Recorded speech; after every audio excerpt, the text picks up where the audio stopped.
This is the Humanist Report with Mike Figueredo. The Humanist Report podcast is funded by viewers like you through Patreon and PayPal. To support the show, visit patreon.com/Humanist Report or become a member at humanistreport.com. Now, enjoy the show.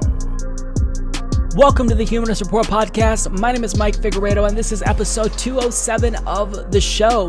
Today is Friday, August 23rd, and before we get started, I want to take some time to thank all of our newest Patreon, PayPal, and YouTube members, all of which signed up this week to support the show, and that includes CB3, David Hernandez, Jason W. Brooks, Rim Walden Tensai, and William Hudson. So thank you so much to all of these kind individuals. If you'd also like to support the show and join the independent progressive media revolution, you can do so by going to humanistreport.com/support, patreon.com/humanist-report, or by clicking join underneath any one of our YouTube videos. So this week on the Humanist Report podcast, Bernie Sanders takes the gloves off after Kamala Harris went after Medicare For All while she was in the Hamptons.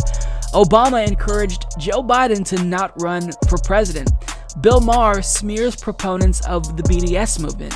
Marianne Williamson is being very wishy-washy on Medicare For All.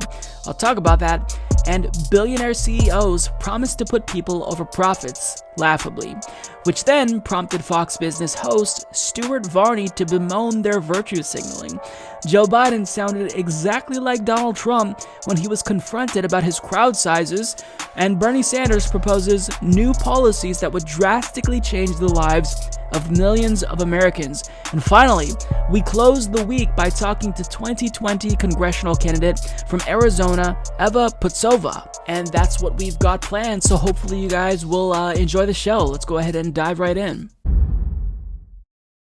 After the second Democratic debate, when Tulsi Gabbard exposed Kamala Harris's atrocious criminal justice record, her numbers have in fact been steadily declining, and you'd think that her campaign would currently be scrambling to figure out a way to help her recover. But it seems like they're not doing that, and Kamala's own actions have made matters exponentially worse.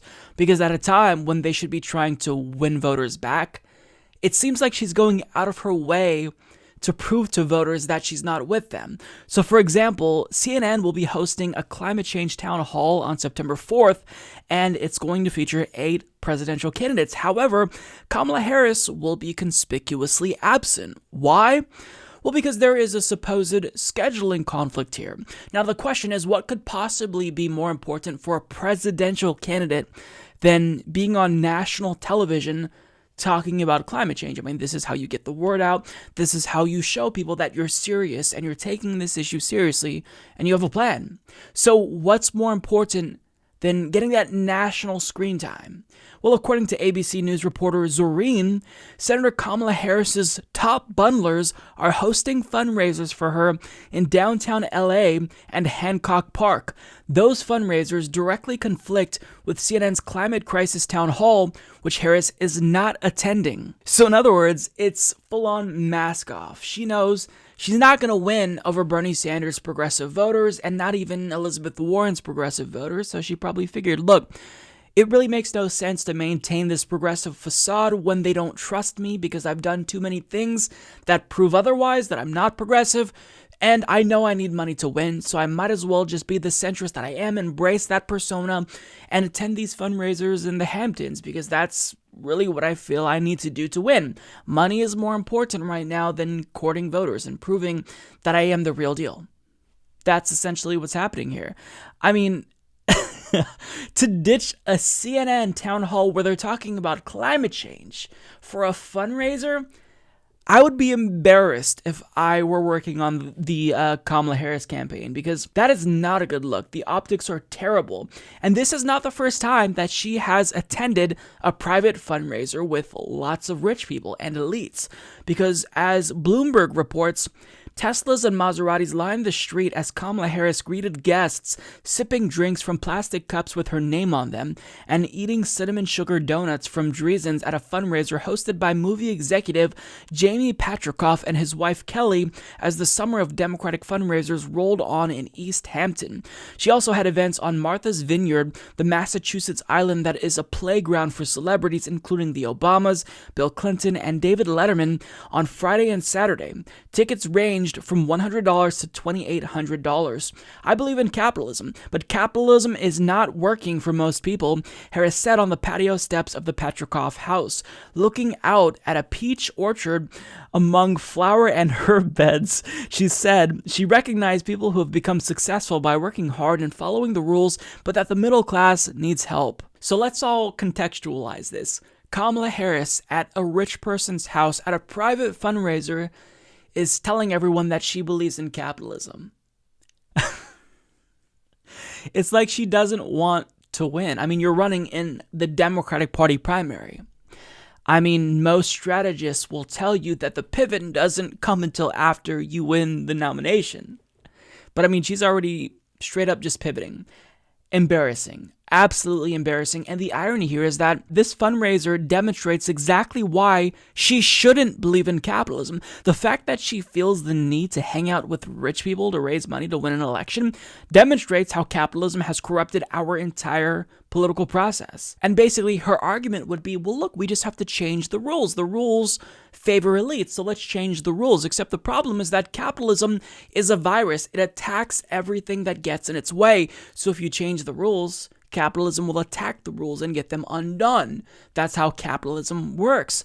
So, I mean, Kamala Harris, I don't understand. This is a horrible campaign. Like, I clearly overestimated her in the beginning because, it's clear she's someone who's incredibly charismatic. She seemed more politically astute than her predecessors in the Democratic Party, namely, Joe Biden, Hillary Clinton. But this is just such a bad move. It's such a bad look. And I don't know why she's doing this. Now, to be fair to Kamala Harris, there are other candidates like Pete Buttigieg and Joe Biden who are also doing fundraisers in the Hamptons. But you're going to get a lot more attention if you're literally ditching a CNN town hall on climate change to hang out with your donors. That's not a good look. And at these private meetings with rich people, what is she doing? Well, she's also attacking progressive policy proposals.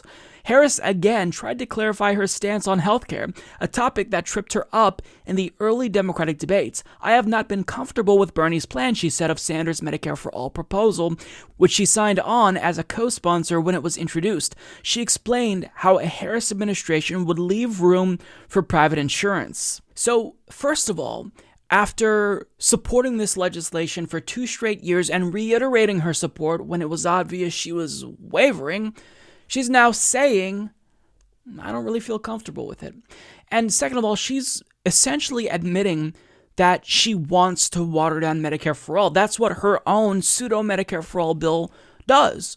Because in order to preserve a role for private insurance companies, well, Adam Gaffney, who is the president of Physicians for a National Health Program, who is the doctor, mind you, that literally helped Pramila Jayapal write the House version of Medicare for All, he put it best in an op-ed for The Nation. And he says that if you advocate for Medicare for All, you shouldn't try to actively carve out a role for private healthcare profiteers, because the only way to make room for a significant role for private insurance in the American context is to make the public system paltrier or skimpier, to impose onerous copays and deductibles, or to let the rich preferentially displace working class people from hospital beds and doctors' offices. But it doesn't seem to make sense to punch holes in your own floor just to create work for a carpenter. That is particularly true if your floor is your healthcare and your carpenter is an extractive insurance giant. In other words, any politician who says that there should be duplicative, supplementary, or complementary private insurance companies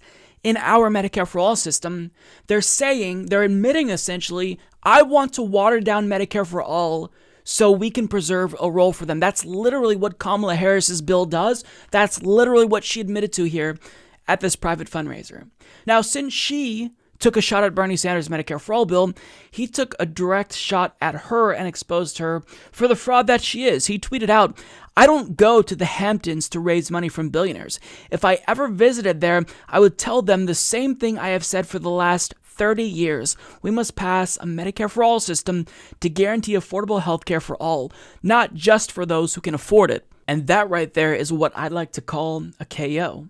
Because what he's saying is, Kamala Harris says one thing on television, and then behind closed doors at these private fundraisers in the Hamptons, she's saying something else. Well, Bernie Sanders' Medicare For All bill, which I claimed publicly to support over the past 2 years, and reiterated my support for it time and again, it actually makes me feel uncomfortable. He's saying, I've been saying the same thing, and I would say the same thing to rich people that I say on national television.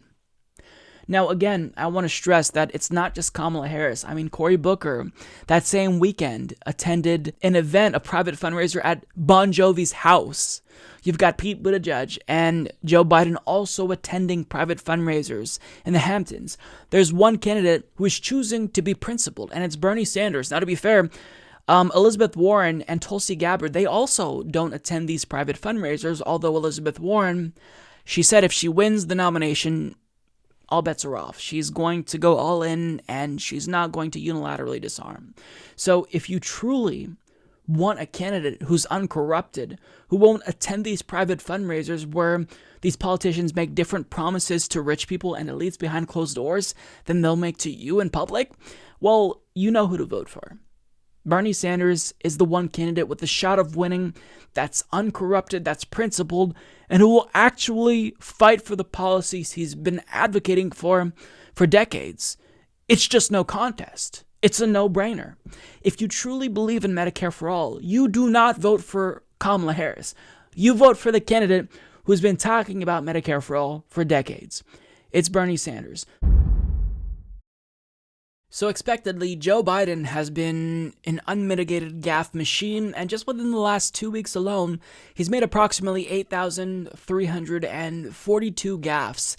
And it's just embarrassing. Case in point. What happened when the kids from Parkland marched up to, and I met with them, and then they went off to up on the hill when I was vice president. Poor kids are just as bright and just as talented as white kids. We choose truth over facts. Sir, this is a Wendy's. Are you going to order or not? I mean, look, the attack ads during the general election, they write themselves. And of course, Donald Trump is capitalizing on Joe Biden's numerous gaffes, and he is making the case that Joe Biden is not mentally fit to be president. Joe Biden is not playing with a full deck.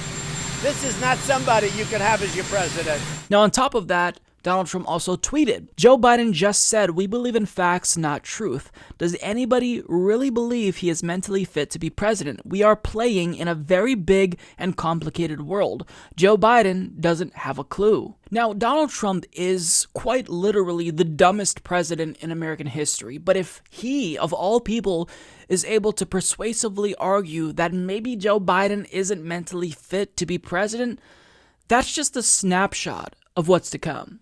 Because he will run an incredibly aggressive campaign against Joe Biden, and in the process of defending himself, Joe Biden will trip over his own words, make 15 to 20 more gaffes in the process of one singular defense, and it's going to be a disaster. But after he's made all of these gaffes, and Donald Trump is now attacking him for it, we are still beaten over the head with the argument that he's somehow more electable. I mean, his wife was on MSNBC talking about how Joe Biden really is the more electable candidate, and we should support him as opposed to other candidates who are better at certain policies, because if we want to beat Trump, then we've got to go with Joe. You know, your candidate might be better on, I don't know, healthcare than Joe is. But you've got to look at who's going to win this election. And maybe you have to swallow a little bit and say, okay, I personally like so-and-so better. But your bottom line has to be that we have to. Because I know that not all of you are committed to my husband. And I respect that. But I want you to think about your candidate, his or her electability, and who's going to win this race. No.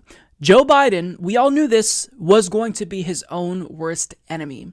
And his gaffes are becoming a problem. And that's just one of the many issues. Like, if he made a bunch of gaffes, but was still a pretty solid politician, had good progressive policy proposals, maybe I could give him a pass, even if I would admit that that would make him a little bit less electable. But it's gotten so bad that allies of Joe Biden are literally now floating the idea of scaling back his campaign events in order to limit the number of gaffes that he makes. So what we are witnessing is the electability argument implode before our very eyes. And if they honestly believe that they can hide him away forever, I mean, you can't. If he becomes the nominee, which I hope he does not, he's not going to be able to hide. You can hide during a primary when your numbers are up, but during the general election, if you hide away, you're going to lose. You are going to lose. And if Joe Biden actually cared as much about the country as he claims he does, he would drop out. He would drop out because he knows that he's not mentally fit to run against Donald Trump, who is someone who's also not mentally fit. But if that mentally unfit person can portray you as being less mentally fit than him, you've got a problem. You are going to give us 4 more years because of your ego. And what's interesting is that there's a report from the New York Times that demonstrates how Biden's ego is bigger than we thought, because his BFF, Obama, actually tried to convince him before he entered the race to maybe not run. So as Glenn Thrush of the New York Times reports, the two men spoke at least a half dozen times before Mr. Biden decided to run, and Mr. Obama took pains to cast his doubts about the campaign in personal terms. Quote, "You don't have to do this, Joe. You really don't," Mr. Obama told Biden earlier this year, according to a person familiar with the exchange. But as we all know, Joe Biden did not take Obama's advice. And we all know why Obama was saying that to Joe Biden. He knows what we all know. Obama is a smart guy. He's a gaffe machine. He's not going to be able to not piss off the base. I mean, like Hillary Clinton, the longer he stays in the spotlight, the more that his favorability goes down, which is a really bad thing for a politician, which is a really bad thing during a presidential election that lasts, forever. So Obama, there are reports that he has taken a sudden interest in Joe Biden's campaign, but while the media may portray that as, he's rooting for Joe Biden, what that is in actuality is Obama basically trying to help Joe Biden's campaign, saying, look, you guys are kind of fucking up. He has communicated his frustration that Mr. Biden's closest advisors are too old and out of touch with the current political climate, urging him to include more younger aides, according to 3 Democrats with direct knowledge of the discussion. In March, Mr. Obama took the usual step of summoning Mr. Biden's top campaign advisors, including the former White House Communications Director Anita Dunn and Mr. Biden's longtime spokeswoman Kate Bedingfield, to his Washington office for a briefing on the campaign's digital and communication strategy with members of his own staff, including his senior advisor Eric Schultz. When they were done, Mr. Obama offered a pointed reminder, according to 2 people with knowledge of his comments. Win or lose, they needed to make sure Biden did not, quote, embarrass himself or damage his legacy during the campaign. So Obama is literally telling Joe Biden's people, make sure that he doesn't embarrass himself or damage his legacy, because he's prone to say some dumb shit. And, during this campaign, he's not only going to fuck up his legacy, but my legacy as well. That's essentially what Obama is saying to Joe Biden's closest people. So the writing is on the wall. Everyone sees it. Joe Biden is a liability. Despite what everyone is telling us about electability, despite his current poll numbers, a lot can change between now and November of 2020. And if you don't think Trump will actually be able to convince people that Joe Biden is more mentally unfit than him, I mean, you'd be mistaken, because even if it's clear that Donald Trump is a dumb guy, there's a difference between the American people just believing that you're dumb and believing that your mental capacity is actually diminishing. Now, Trump's mental capacity is absolutely diminishing as well, but it's just a matter of who the American people will believe more. And Trump was able to outflank Hillary Clinton from the left on certain issues like the TPP and, certain foreign policy issues. So if you don't think he's going to do the same to Biden and also contend that he's not mentally fit to serve, I mean, you're in for a rude awakening. So if Joe Biden, again, cared about the country, he'd drop out, because he's not going to be the best bet against Donald Trump. Am I saying that it's, a sure bet that he would lose against Trump? No. But am I worried if he's the nominee? Absolutely. I think it's very possible. In fact, I'd say that Trump would be the favorite in the event Biden were the nominee. So the situation is getting scary, even though Joe Biden's numbers are falling. They're not falling fast enough. And this poses a threat to all of us. Because let me remind you what happens if Donald Trump gets a second term. We lose the Supreme Court for decades, and we don't get just this, this conservative majority where most of the rulings will be conservative, and every once in a while, Roberts will side with the liberals on the court. We will get a solid conservative majority where 100% of the time the rulings will be conservative. Anything that Trump passes will be approved and upheld by this conservative majority. It would be a nightmare situation. So people need to put their egos aside and rally behind the candidates who actually can win, who have the grassroots support, and who aren't complete idiots and gaffe machines. We all know who that is. It's Bernie. Bernie's the one who could beat Trump. Nobody is a sure bet, but if I had to put my money on anyone, it's Bernie Sanders. It's always difficult to beat an incumbent president, so you want to make sure that you choose the strongest candidate. Of course, electability matters, but that person is not Joe Biden. It is Bernie Sanders, who is anti-establishment, who undercuts whatever anti-establishment pseudo-populist appeal that Donald Trump has. Joe Biden needs to drop out, do himself and the country a favor by just ending the campaign right now. If you're one of the many lefties that stopped watching Bill Maher, I do have an update for you. It's still pretty bad. You made the right decision. In fact, I'd argue that it's actually gotten worse because Bill Maher's descent into radical centrism is about to reach its logical conclusion. Because in the latest episode, if you haven't already heard, he condemned BDS, and he didn't just condemn the movement and say, look, I disagree with it. Like, he took it a step further and went out of his way to smear proponents of BDS. And I know that the word smear is overused, but this is exactly what he did. He claimed that proponents of BDS are historically ignorant and implied that they were anti-Semitic. He name-dropped Ilhan Omar, and it was a disaster. Okay, since no one's answering my question, I'm going to answer it myself. It's a bullshit purity test. BDS is a bullshit purity test by people who want to appear woke but actually slept through history class. That's true. Thank you. It's predicated on this notion. I think it's very shallow thinking that the Jews are in Israel mostly white and the Palestinians are browner, so they must be innocent and correct, and the Jews must be wrong.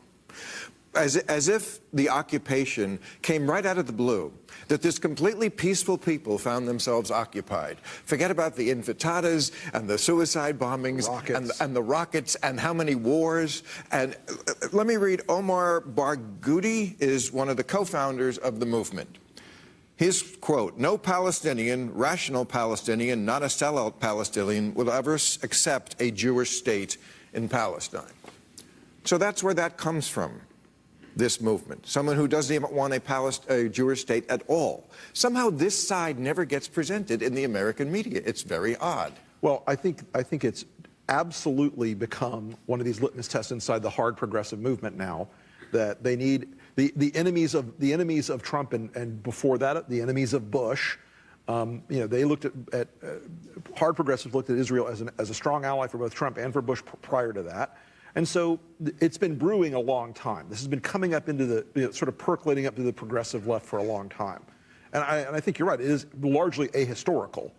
It does not focus on the fact that there are two players in this dance and two sets of behaviors in this dance you got to look at. What he said.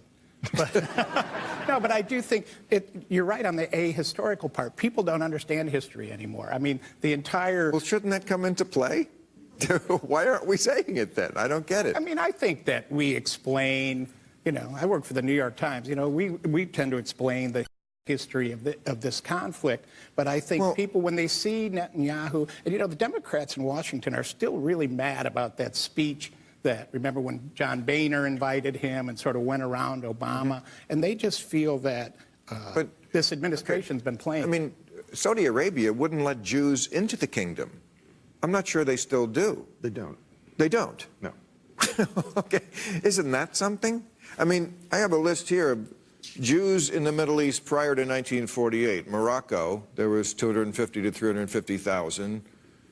These are a little old statistics, but last tally, 2,500. Iraq had 150,000. In 03, they had 34.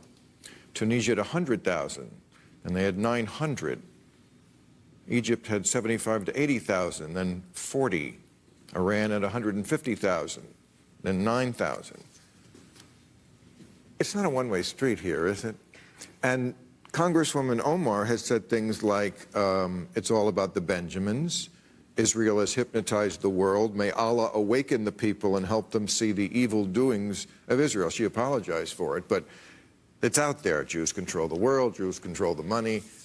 Right. I can see why they don't get a hero's welcome.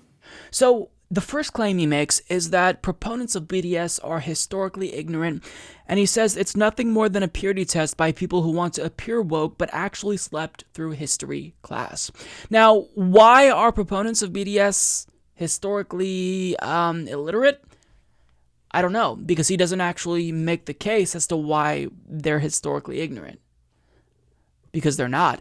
In fact, what he demonstrated there was that he's the one that's actually historically ignorant. Because if you'll recall, Bill, BDS was one of the main tools that helped us end apartheid in South Africa. And Ronnie Krazils, who's a Jewish South African who fought against apartheid, had this to say about the BDS movement with regard to Israel. South Africa's apartheid government banned me for life from attending meetings. Nothing I said could be published because I stood up against apartheid. How disgraceful that despite the lessons of our struggle against racism, such intolerance continues to this day, stifling free speech on Palestine. During the South African struggle, we were accused of following a communist agenda, but smears didn't deflect us. Today, Israel's propaganda follows a similar route, repeated by its supporters, conflating opposition to Israel with anti-Semitism. This must be resisted. A growing number of Jews worldwide are taking positions opposing Israel's policies. Many younger Jews are supporting the Palestinian-led boycott, divestment, and sanctions movement, a peaceful mobilization inspired by the movement that helped to end apartheid in South Africa. The parallels with South Africa are many. The Israeli Prime Minister Benjamin Netanyahu recently said, quote, Israel is not a state of all its citizens. Israel is the nation state of the Jewish people and them alone. Similar racist utterances were common in apartheid South Africa. We argued that a just peace could be reached, and that white people would find security only in a unitary, non-racist, democratic society after ending the oppression of black South Africans and providing freedom and equality for all. The anti-apartheid movement grew over 3 decades in concert with the liberation struggle of South Africa's people. To make a decisive difference in toppling the racist regime, Europeans refused to buy apartheid fruit. There were sports boycotts. Dock workers from Liverpool to Melbourne refused to handle South African cargo. An academic boycott turned universities into apartheid-free zones, and arms sanctions helped to shift the balance against South Africa's military. This required huge organizational effort, grassroots mobilization, and education. Similar elements characterize today's BDS movement to isolate apartheid like Israel. Every step is important. Pressing institutions and corporations that are complicit in Israel's crimes and supporting Palestinians in their struggle for liberation. This is not about destroying Israel and its people, but about working for a just solution as we did in South Africa. Long story short, when it comes to BDS and ignorance, historical ignorance, it's evident that there's a lot of ignorance around this issue, but it's not the proponents of BDS who are perpetuating this ignorance. It's people like Bill Maher, who refused to acknowledge that BDS was crucial in ending apartheid in South Africa. So you can say that you don't think this is the best strategy. You can suggest that, this is something that isn't going to be conducive to peace, but to say that supporters of BDS are historically ignorant when this Palestinian-led movement was modeled after the BDS movement against South Africa. I mean, that's just an idiotic comment to say. It's the definition of historical ignorance. Now, on top of that, Bill Maher also stated it's predicated on this notion, I think it's very shallow thinking, that the Jews in Israel are mostly white and the Palestinians are browner, so they must be innocent and correct and the Jews must be wrong. Now, this is obviously a straw man. This is about power dynamics, because the state of Israel has more military might. They have more money. They have the weight of the United States behind them. So we're not just saying, well, you know, brown people are marginalized in many places. They're marginalized here at home, so we need to defend them just because they're brown. That's not what we're talking about here. We're looking at the power dynamic. Israel, and Israel alone, can end the occupation. Palestine can't say, you know what, we're going to end this occupation today. They can't do that. Why? Because there's a power imbalance here that Bill Maher refuses to acknowledge. Israel holds all the cards. So Israel is the one that determines whether or not there actually will be lasting peace. So it doesn't even make sense to say that we shouldn't put pressure on Israel. Of course, that's what you have to do. Israel has been the one, Benjamin Netanyahu's right-wing government in particular, is the reason why peace doesn't even seem like it's a possibility. A two-state solution is basically not even possible anymore because of everything that has been going on, namely due to Benjamin Netanyahu. But he's not the first one, and he probably won't be the last to continue to carry out this apartheid against Palestinians. Now, this next part is grotesque because here he implies that the occupation, maybe it's not just, warranted, but it's justified. He says, as if the occupation came right out of the blue, that this completely peaceful people found themselves occupied. Forget about the intifadas and the suicide bombings and the rockets, and how many wars? So in other words, it's only the Palestinians who are the issue here. But let's pretend Israel didn't do that incursion into Gaza in 2014, where they butchered thousands of Palestinians, most of which were civilians. Let's not mention how Israel continues to demolish Palestinian homes and legally treats them like second-class citizens and responds with violence when they protest peacefully against these injustices. I mean, Bill Maher, he just doesn't care about any of that. And he thought that he got the left when he said Saudi Arabia wouldn't let Jews into the kingdom. Right, but that's wrong. That's brazenly anti-Semitic. Do you think that we'd say, no, that's fine, Saudi Arabia can do that? Of course not. Like, are you trying to suggest that the left would defend Saudi Arabia? Because we've led the charge in fighting against Saudi Arabia's genocide in Yemen. What have you said about that, Bill? I mean, in his mind, he believes in this caricature of lefties that we will unquestionably defend Muslims no matter what, even if they're wrong. But what he doesn't realize is that Muslims are not monolithic, and they're currently being oppressed all throughout the world, in India, in Myanmar, in Israel, and elsewhere.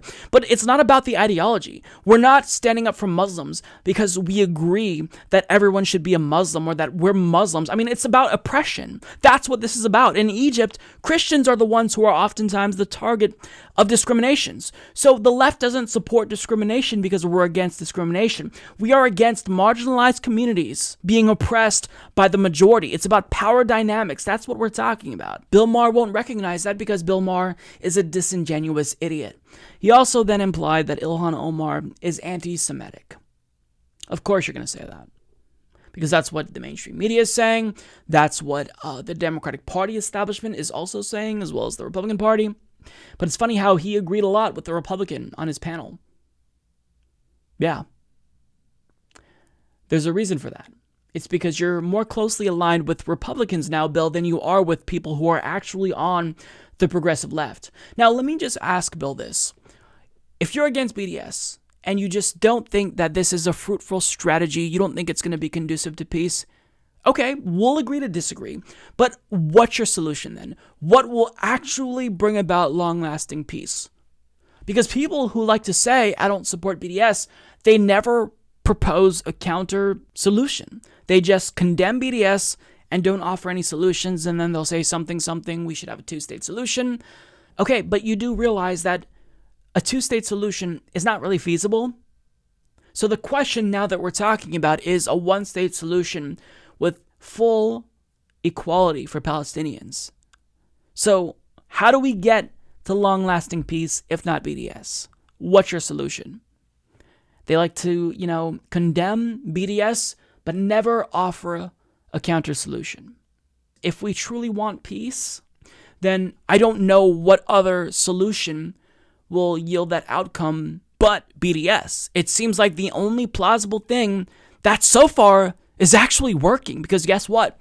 Israel is fighting BDS hard because they realize that this helped end apartheid in South Africa, and it could very well end apartheid in Israel. So, what side of history do you want to be on, Bill? Do you want to be on the side of the oppressors or on the side of justice?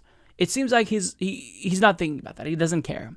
It's just so much easier, intellectually to take the side that everyone else is on, because then you're not going to get much pushback, and you'll receive less criticism. It's just easier. So why stand up for what's right when right now it's more convenient to just join the chorus of hatred against people like Ilhan Omar for actually being bold and brave enough to take a stand that will possibly yield peace? Bill Maher he is trash. I really like Marianne Williamson. I've said this before that, with time, she's kind of grown on me. At first, I was really turned off because she seemed like, she was one of those new age hippies and had some beliefs that were a little bit too kooky for me. But, over time, I realized that she does bring something unique and valuable to the table. Just her speaking about reparations in such an eloquent and beautiful way, I think that that's really important. However, that doesn't mean that just because I like her, I'm willing to overlook the various blind spots that she has, because she takes some policy positions that I don't get. For example, at the debate, she disappointed a lot of progressives when she said this about Medicare for All. I don't know if Senator Warren said that about me specifically. I admire very much what Senator Warren has said and what Bernie has said. But I have to say, I'm normally way over there with Bernie and Elizabeth on this one. I hear the others, and I have some concern about that as well. And I do have concern about what the Republicans would say, and that's not just a Republican talking point. I do have concern that it will be difficult. I have concern that it will make it harder to win, and I have a concern that it will make it harder to govern. Because if that's our big fight, then the Republicans will so shut us down on everything else. Mayor Buttigieg. Now, coming from her, that argument doesn't even make sense. Because no matter what you do, Republicans will portray you as a kooky far-left extremist. In fact, right after she made that point, Pete Buttigieg chimed in and made that same exact point that I just made. She supports reparations, which Fox News has already attacked. So why is it that certain far-left ideas that will be attacked by Republicans, are something that you'd be willing to support, but with regard to Medicare for All, you just can't get on board? It doesn't make sense, logically speaking, and from someone who has so passionately spoken about things that the Republican Party will obviously attack her for personally. What are you doing? Why can't you get on board with Medicare for All? However, the good news is that after that debate, she spoke with Cenk Uygur of TYT, and she actually expressed some openness to the idea of maybe getting on board with Medicare for All. After all, when I said what I said, I felt dirty after I said it. I felt like, I maybe had to say it.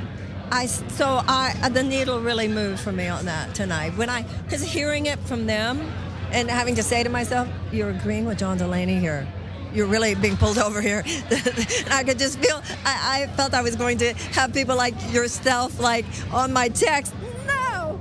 I still have a little question, and I still have that little bit, Cenk, on the insurance. Let's talk about that for a second, since we're already mid-conversation on that.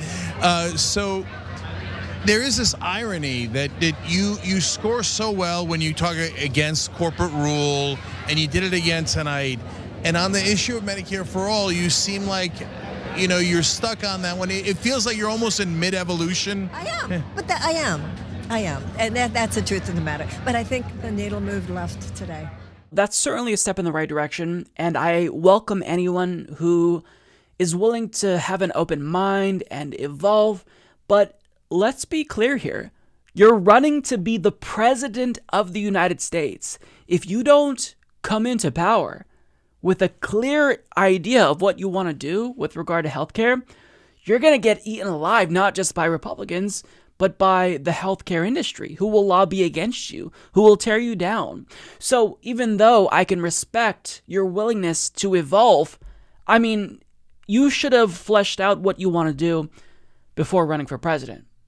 And it seemed like that was that. You know, she came out against Medicare for All, but then expressed willingness to change that position until, however, the CCI Action Fund released answers that candidates submitted in response to questionnaires that they sent out. And when it came to the question of Medicare for All, Marianne Williamson was one of the candidates that stated they do not support Medicare for All.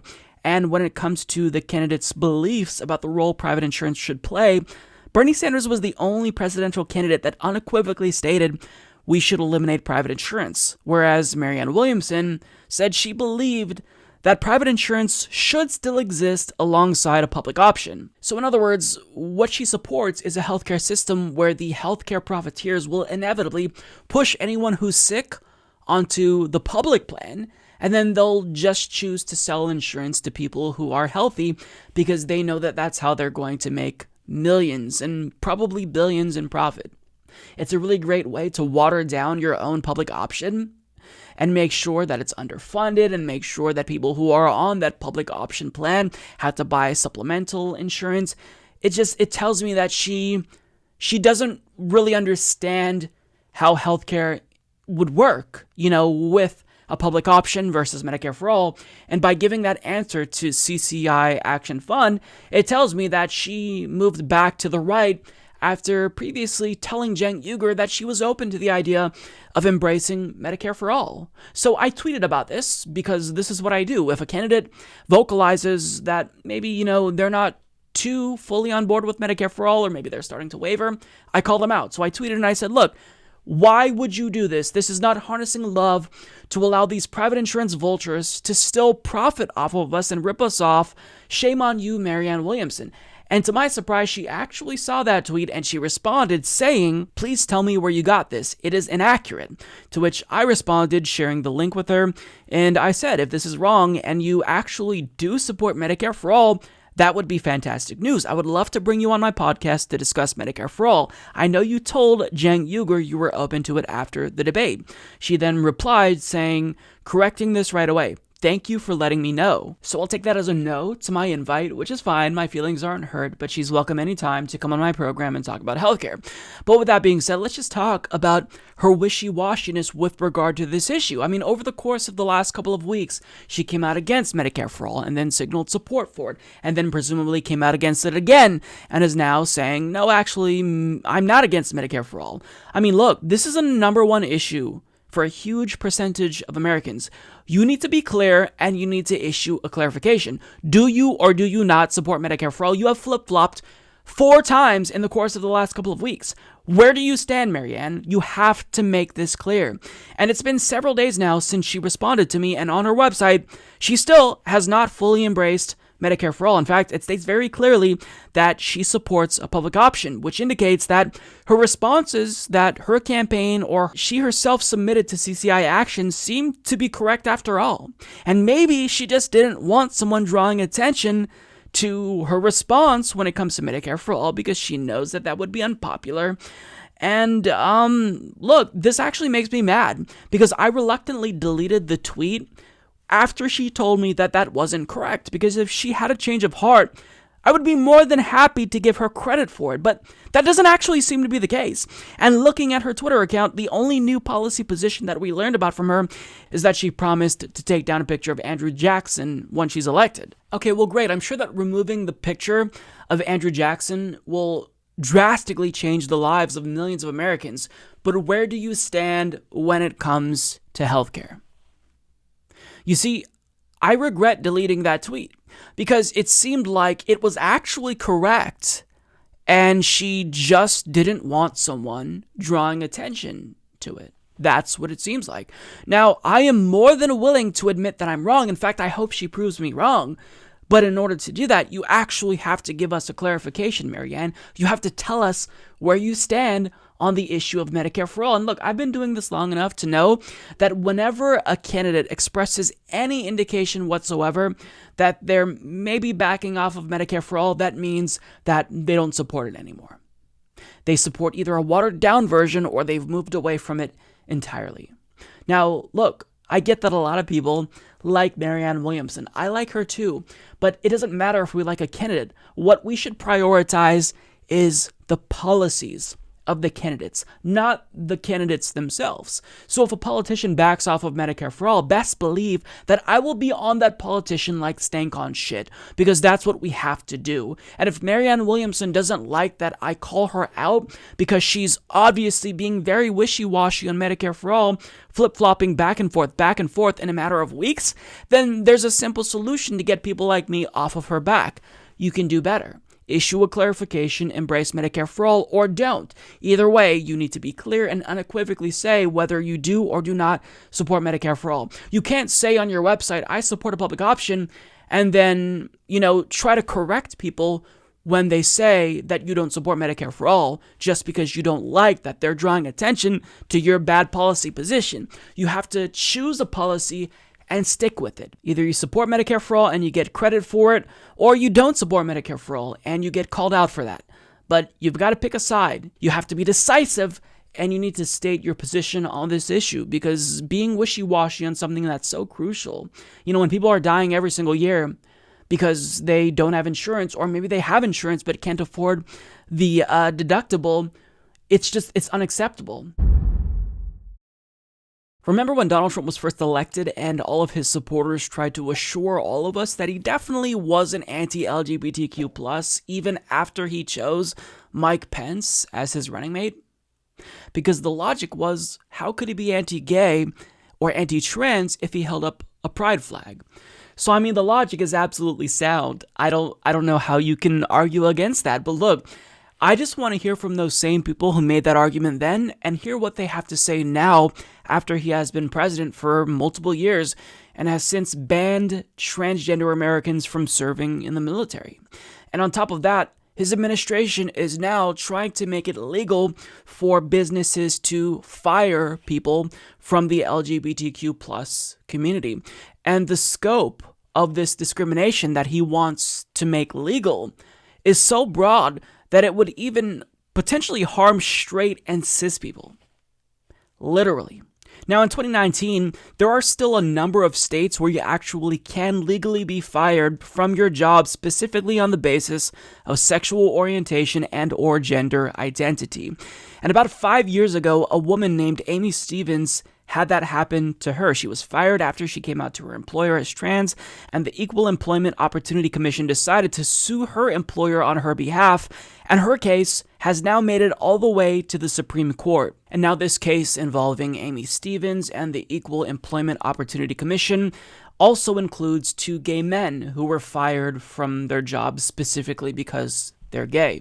Now, for more details on this case, we go to NBC News' Chase Strange, who reports the question presented in Amy's case is relatively straightforward. Is it unlawful sex discrimination under Title VII of the Civil Rights Act to fire someone because that person is transgender? Before the 2016 presidential election, the government had nearly universally said yes.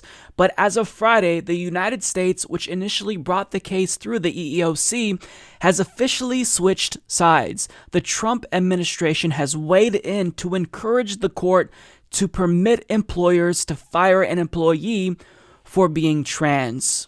Now, this isn't particularly surprising. Of course, this is the stance that Donald Trump's administration would take because he's a piece of shit. Shocker.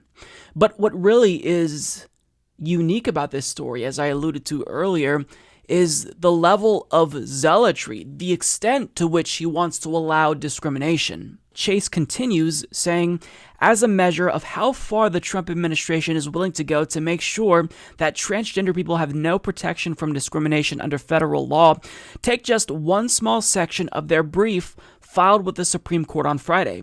Quote, sex stereotyping by itself is not a Title VII violation. In other words, Trump's lawyers are arguing that the section of the Civil Rights Act that prohibits employers from discriminating because of sex does not prohibit employers from discriminating on the basis of stereotypes related to sex.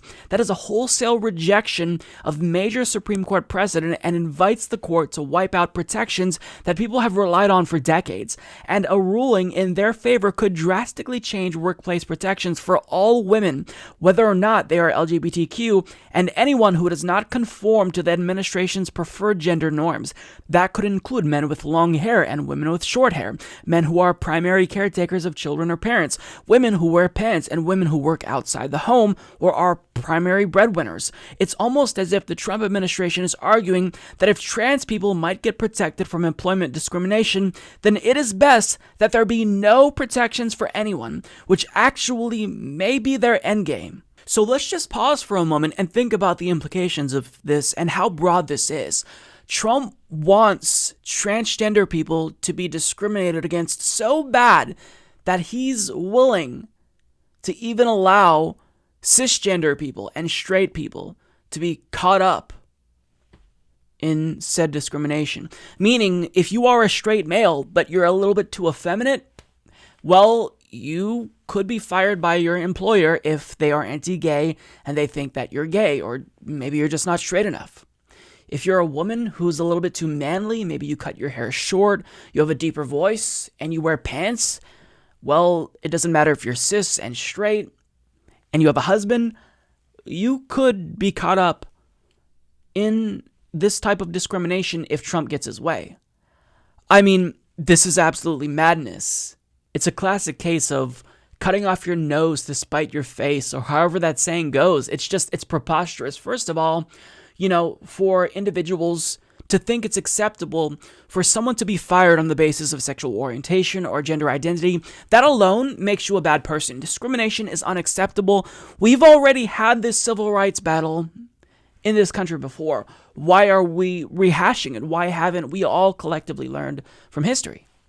But I mean, to go a step further and say, you know what, I'm so hell-bent on allowing for discrimination against trans people that, I would even permit discrimination against cisgender people and straight people if they don't abide by gender norms as dictated by their employer, then that's just a new level of insanity.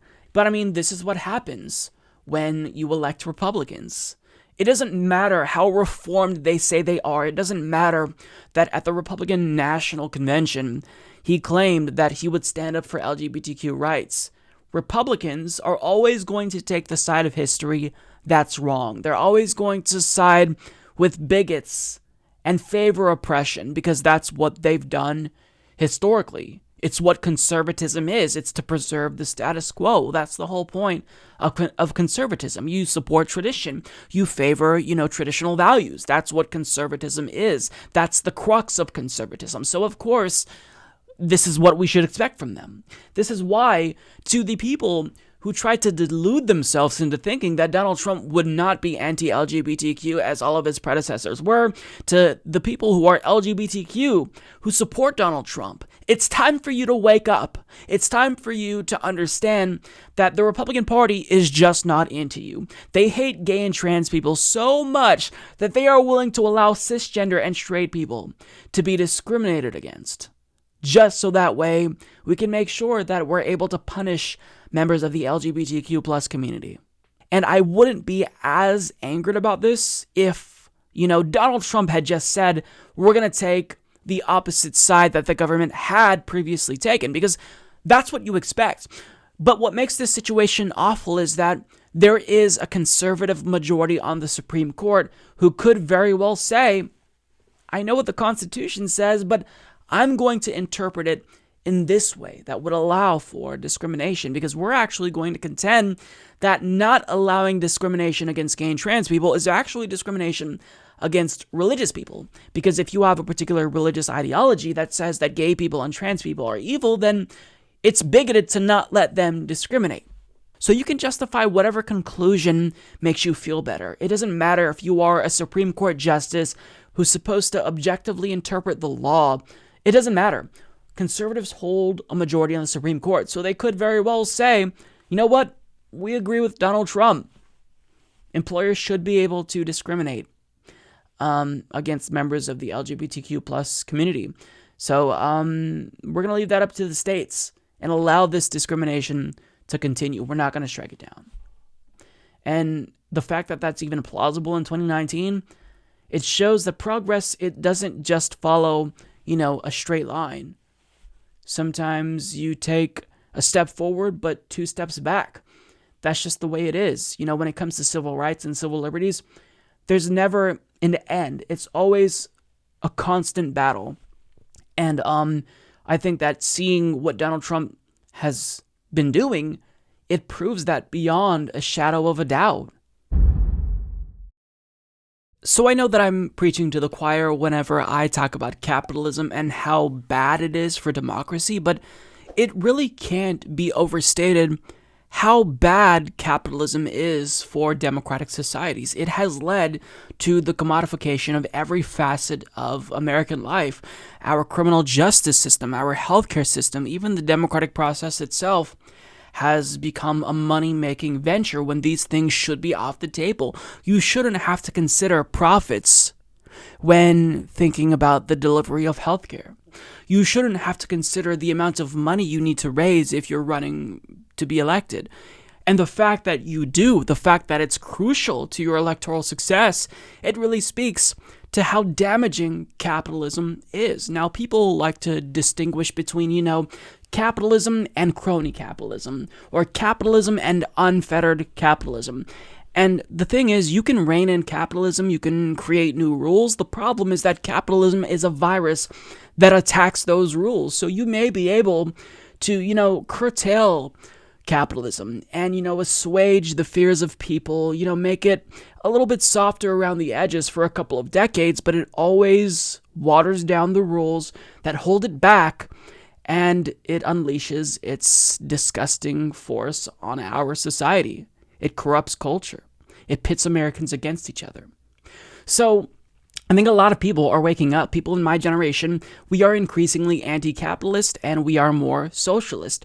So the writing is on the wall. The next generation will soon come to power, and these large multinational corporations who have rigged the system are realizing capitalism is currently experiencing a PR crisis. And if we don't do something,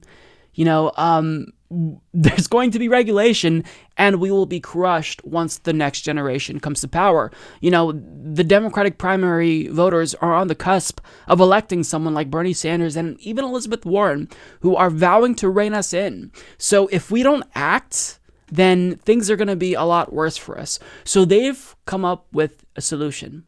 CEOs in different industries have decided that they are vowing to put people over profits, and they're going to make that their number one goal.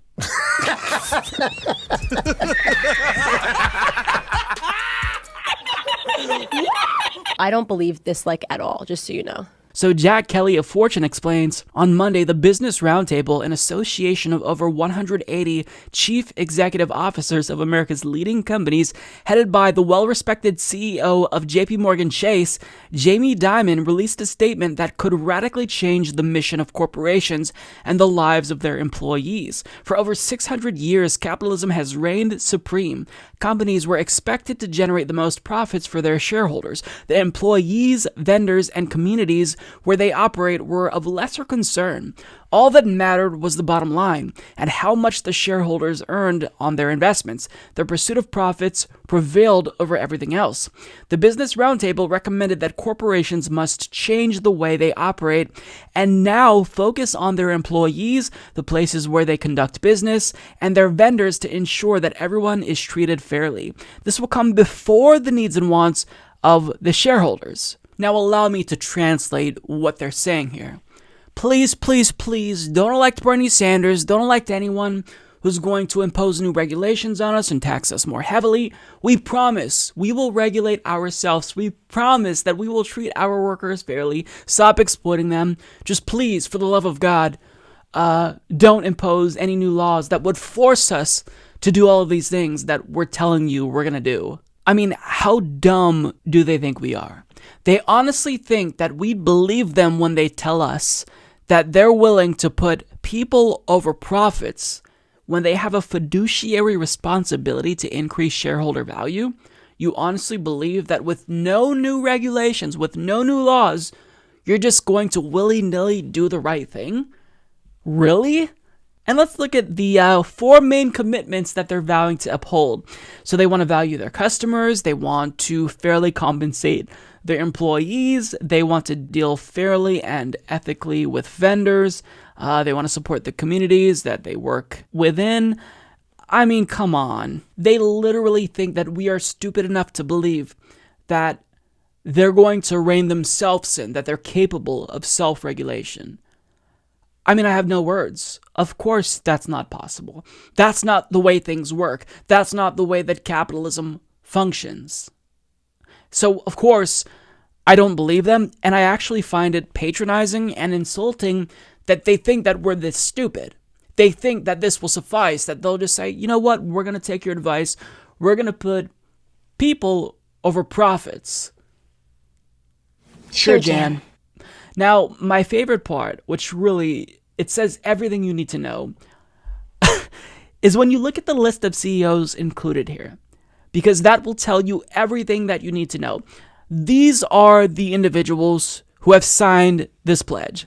This includes the CEO of American Airlines, American Express, Bank of America, Citigroup, JP Morgan Chase, Goldman Sachs, Jeff Bezos of Amazon, whose employees literally have to piss in jugs so that way they can be more productive, Tim Cook of Apple, who, in China at the factories where they manufacture iPhones, they literally have to put up suicide nets because the conditions are so poor.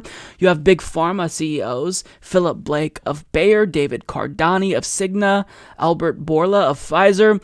You have defense contractors, Dennis Muhlenberg of Boeing, Marilyn Hewson of Lockheed Martin, Thomas Kennedy of Raytheon, Kathy Warden of Northrop Grumman, AT&T CEO Randall Stevenson, Robert Dudley, CEO of BP, Michael Wirth, the CEO of Chevron, Darren Woods, CEO of ExxonMobil, the CEO of Comcast. I mean, come on, people. Who believes this? These are the heads of companies that exploit workers, rig the economy, buy off politicians, manufacture bombs that are dropped on the heads of babies. Do they honestly think that we're stupid enough to believe that they are willing to put people over profits?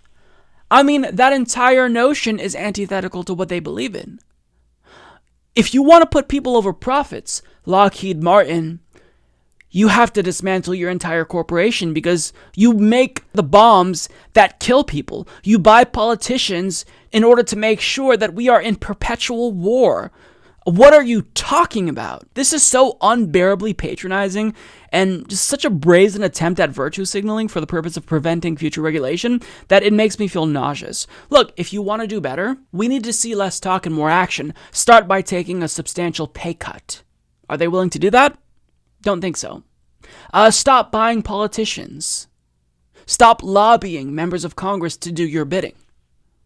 Start there. Start paying all of your workers a living wage. The fact that you are saying you're going to do all of these things means nothing, because everything that you have done demonstrates that you only prioritize profits, because that's what you do. That's what the whole goal of capitalism is. You are about making money.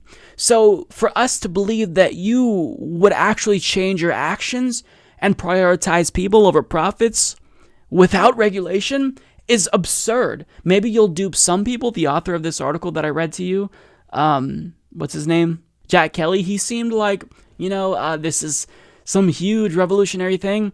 People like that may buy it who have already drunken the capitalist Kool-Aid, but I think most people are not dumb enough to believe that you'd be willing to just do the right thing because you feel like it. No, of course, these large multinational corporations are not going to do the right thing because they feel like it. You have to make them do the right thing with regulation and laws, not by hoping that they'll, choose to just start being more ethical. That's not the way that capitalism works. That's not the way that anything works. What a joke. This is just laughable. So recently on the podcast, we talked about the new Business Roundtable pledge, which includes dozens of billionaire CEOs. And they say that they will start putting people over profits. Now, this is laughable. It's evident that all they're trying to do is communicate to a potential progressive president that, they're going to try to behave, so you don't have to impose any new taxes or regulations on them because they're going to self-regulate. Now, this included the likes of Amazon CEO Jeff Bezos, Apple CEO Tim Cook, the heads of the defense industry, big oil companies, the CEOs of big banks. It's something that serious people don't take seriously and shouldn't take seriously because we know what they're trying to do. This is nothing more than virtue signaling. But since the people over at Fox Business are not serious people, they did take this very seriously. So Stuart Varney actually spoke out against this pledge that was just put out by the so-called titans of industry, and he's going to complain that this is a bad idea because you definitely should not put people over profits. You should put profits over people. Like, I'm not joking. He's literally going to make the case for what is essentially late-stage capitalism. Take a look. I don't know whether it was an image polishing effort or a genuine shift by business, but I'm not wild about the statement from the Business Roundtable. The very top echelons of American business issued a statement pledging awareness of social issues. They want companies to be, first and foremost, nice. They want business to be sensitive to customers, employees, suppliers, communities, and almost as an afterthought, shareholders. Maybe we should remind the titans of business that it is shareholders who own the company, and it is their money that is at risk. There's a lot wrong with this. If shareholder capital is diverted outside the company, future performance suffers, and that means all stakeholders suffer. Innovation suffers. The competitive ethic suffers. I don't know about you, but I invest in companies that I think will make a lot of money, and that's what I want them to do. So the company will make progress, and I'll share in it. That's why I invest. Now, we all have our own personal values. I wouldn't invest in a tobacco company, for example, but that's not what these executives are talking about. They're engaged in a reversal of corporate priorities. It doesn't look like profit is job one these days. I can understand where this is coming from. It's a deliberate softening of capitalism's image, and that's a response to the attacks from presidential candidates, especially Senators Warren and Sanders. Who knows who wins in 2020? Business appears to be hedging its bets. I have news for America's business royalty. The left has no time for you. No amount of softening and promising to be nice will do you any good at all. If the socialists win, you're toast. So get real and support vigorous capitalism, which made America great and prosperous in the first place. Talk about a hot take. Stuart Varney is so smug. I probably hate him more than 95% of the Fox News hosts because he's so arrogant, and he doesn't even listen to the way that he sounds and how selfish he comes off. Like, you're literally advocating for what is tantamount to late-stage capitalism. And it's just, how do you think you're going to win people over? This is a big yikes, right? Because if capitalism is currently undergoing a PR crisis, do you honestly believe that making the case that we should put profits over people is going to help capitalism's cause? If you truly support capitalism, then really what you should be arguing is to actually impose more regulations and make it a little bit softer around the edges, because that's what would get most people off of your backs. Now, look, I know, and a lot of people know, that if you impose new regulations on capitalism is like a virus. It will attack those new rules. It'll attack and undo anything that stands in its way. But at least, if you want to win people back, that's the argument that he should make. Sure, I think capitalism maybe it's a little bit too unfettered. Maybe we should rein it in a little bit. But what he's saying here is, no, capitalism is just fine the way it is. And if you don't like it, then fuck you. That's basically what he's saying here in a nutshell. He says, I don't know about you, but I invest in companies that I think will make a lot of money, and that's what I want them to do. Great, but you see, the thing is that most people don't invest in companies. Most people don't have all of these investments. And furthermore, I don't give a shit if you want to make money. Okay? I don't care where you're investing. If these large multinational corporations are going to pollute the planet, rig the economy, crash the economy, then I don't care if us imposing new regulations on them doesn't help you make more money, Stuart. I don't care. His salary at Fox News is about $600,000 a year, I believe. He has a net worth of $10 million. I think you're going to be okay, bud. I think you'll survive if we impose some more regulations on capitalism. He also says, now we all have our own personal values. I wouldn't invest in a tobacco company, for example, but that's not what these CEOs are talking about.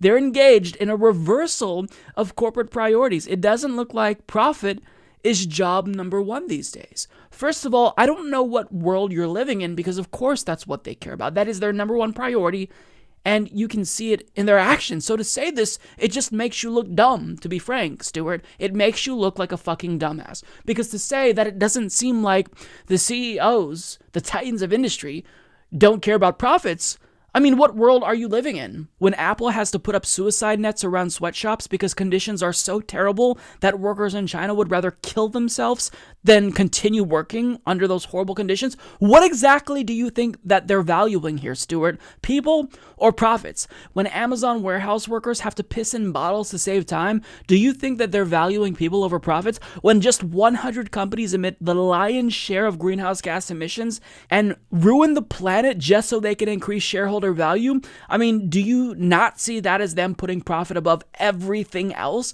including the planet that they live on? I mean, if you honestly believe that they're going to start not looking out for the bottom line, you're just delusional. You're absolutely delusional, and you don't even understand the way that capitalism works, which is the system that you shill for.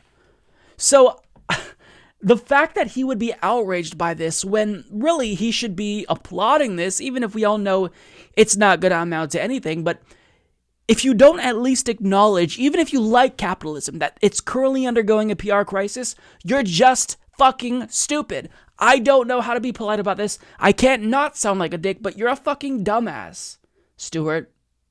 Because a lot of people can finally see that capitalism is not working out for them. Hence why a large portion of millennials support socialism. Now, in the event we hypothetically lived in a democratic socialist society, and for whatever reason, it started to erode, institutions became corrupted, I would realize as a democratic socialist that we would have to reform that system because people are not liking it. They're growing dissatisfied with it. But Stuart Varney, what does he do? Well, he just pretends like, nothing is happening. This is that meme with the dog in the house that's on fire saying this is fine, personified here with Stuart Varney. So everything he said there is wrong, but there's one exception. He was absolutely right about one thing. Quote, the left has no time for you. No amount of softening and promising to be nice will do you any good at all. If the socialists win, you're toast. You're damn fucking right. That's the first thing I've ever heard Stuart Varney say. That's correct. So as Joe Biden's cognitive functions and mental capacity continues to deteriorate very obviously before our very eyes, I hate to say it, but he is beginning to sound more and more like Donald Trump. Everything from his braggadocious nature to even his cadence, like everything he says seems very Trumpian. And the way that I kind of view him is as a Trumpified version of Hillary Clinton, because when it comes to policy, he's basically, Hillary Clinton, maybe slightly to the left of Hillary Clinton, but he acts like Donald Trump. He has this pseudo tough guy persona, and it's really off-putting. But I wanted to share a clip from Fox News, and I usually don't like to talk about Fox News unless they're giving me, an opportunity to make fun of them. But in this clip, a miniature version of Steve Doocy is going to ask him about his small crowds in comparison with his opponents. And the response that he is going to give here is going to be just so Trumpian that it's honestly embarrassing, because he's not just going to deny, that his crowds are small, but he's going to just flat out lie and reject reality. Biden's first event of the afternoon was at a smaller venue, but there was still room in the back. So I had a chance to ask him what he thinks when he sees a more progressive primary candidate like Elizabeth Warren on TV with a crowd in the thousands. No. It depends on what the nature of the event is. What I'm trying to do is go around from town to town, and I'm drawing as bigger crowds or bigger than anybody. Have you seen anybody draw bigger crowds than me here in this state? Yes. Oh, you have? Where? In Des Moines. In Des Moines? In Des Moines. And the former vice president didn't seem to like that, because a few minutes later, he singled me out to say he thought I was going to be unfair to him no matter what, but that he can handle it because he's a big boy. So, directly in the middle of that sentence, he stopped himself and incorrectly decided to say, no, my crowds are actually bigger than anybody. So rather than just saying, look, I'm drawing as big of crowds as them, which still would have been incorrect, he decided to take it a step further and be even more incorrect when we all can see the videos and the photographs. And believe it or not, after the cameras stopped rolling right there, he apparently went on to talk about his poll numbers. That's according to Minnie Ducey. So, I mean, he's just morphing into the Democratic version of Donald Trump. And it's embarrassing. It's embarrassing. I mean, what do you say about this? Do you honestly believe that this narcissist is going to be the one who will motivate Democratic Party voters to get out and vote for him over Donald Trump? I mean, look, we're all on a gigantic ship right now that's the size of the Titanic, called the Joe Biden, and we are sailing straight into an iceberg. It's 2016 all over again, because Hillary Clinton also, there was just no enthusiasm around her campaign. And I would argue that so far, based on what I've seen, there's even less enthusiasm, if you could imagine, around Joe Biden. But the way that Hillary Clinton kind of argued against that lack of enthusiasm in the small crowds was to say, look, I'm more electable, so it doesn't matter if there's no enthusiasm for me. If you want someone who's going to beat the Republican, you've got to vote for me. And, you know, that's no different. We're being beaten over the head with that same electability argument. Just the other day, Jill Biden, Joe's wife, was talking about how even if, you know, you don't necessarily like my husband and you think that there are other candidates with better healthcare proposals than his, Bernie Sanders, you know, you still should vote for him because we all can agree that the number one goal is to beat Donald Trump. So, you know, Joe Biden is now running television ads that reinforce that narrative. The mainstream media, MSNBC, is running countless segments reinforcing that narrative. So it's the same thing, and nobody's going to learn their lesson. There was no enthusiasm for Hillary Clinton, but everyone said, you know what, vote for her because she's more electable. She lost.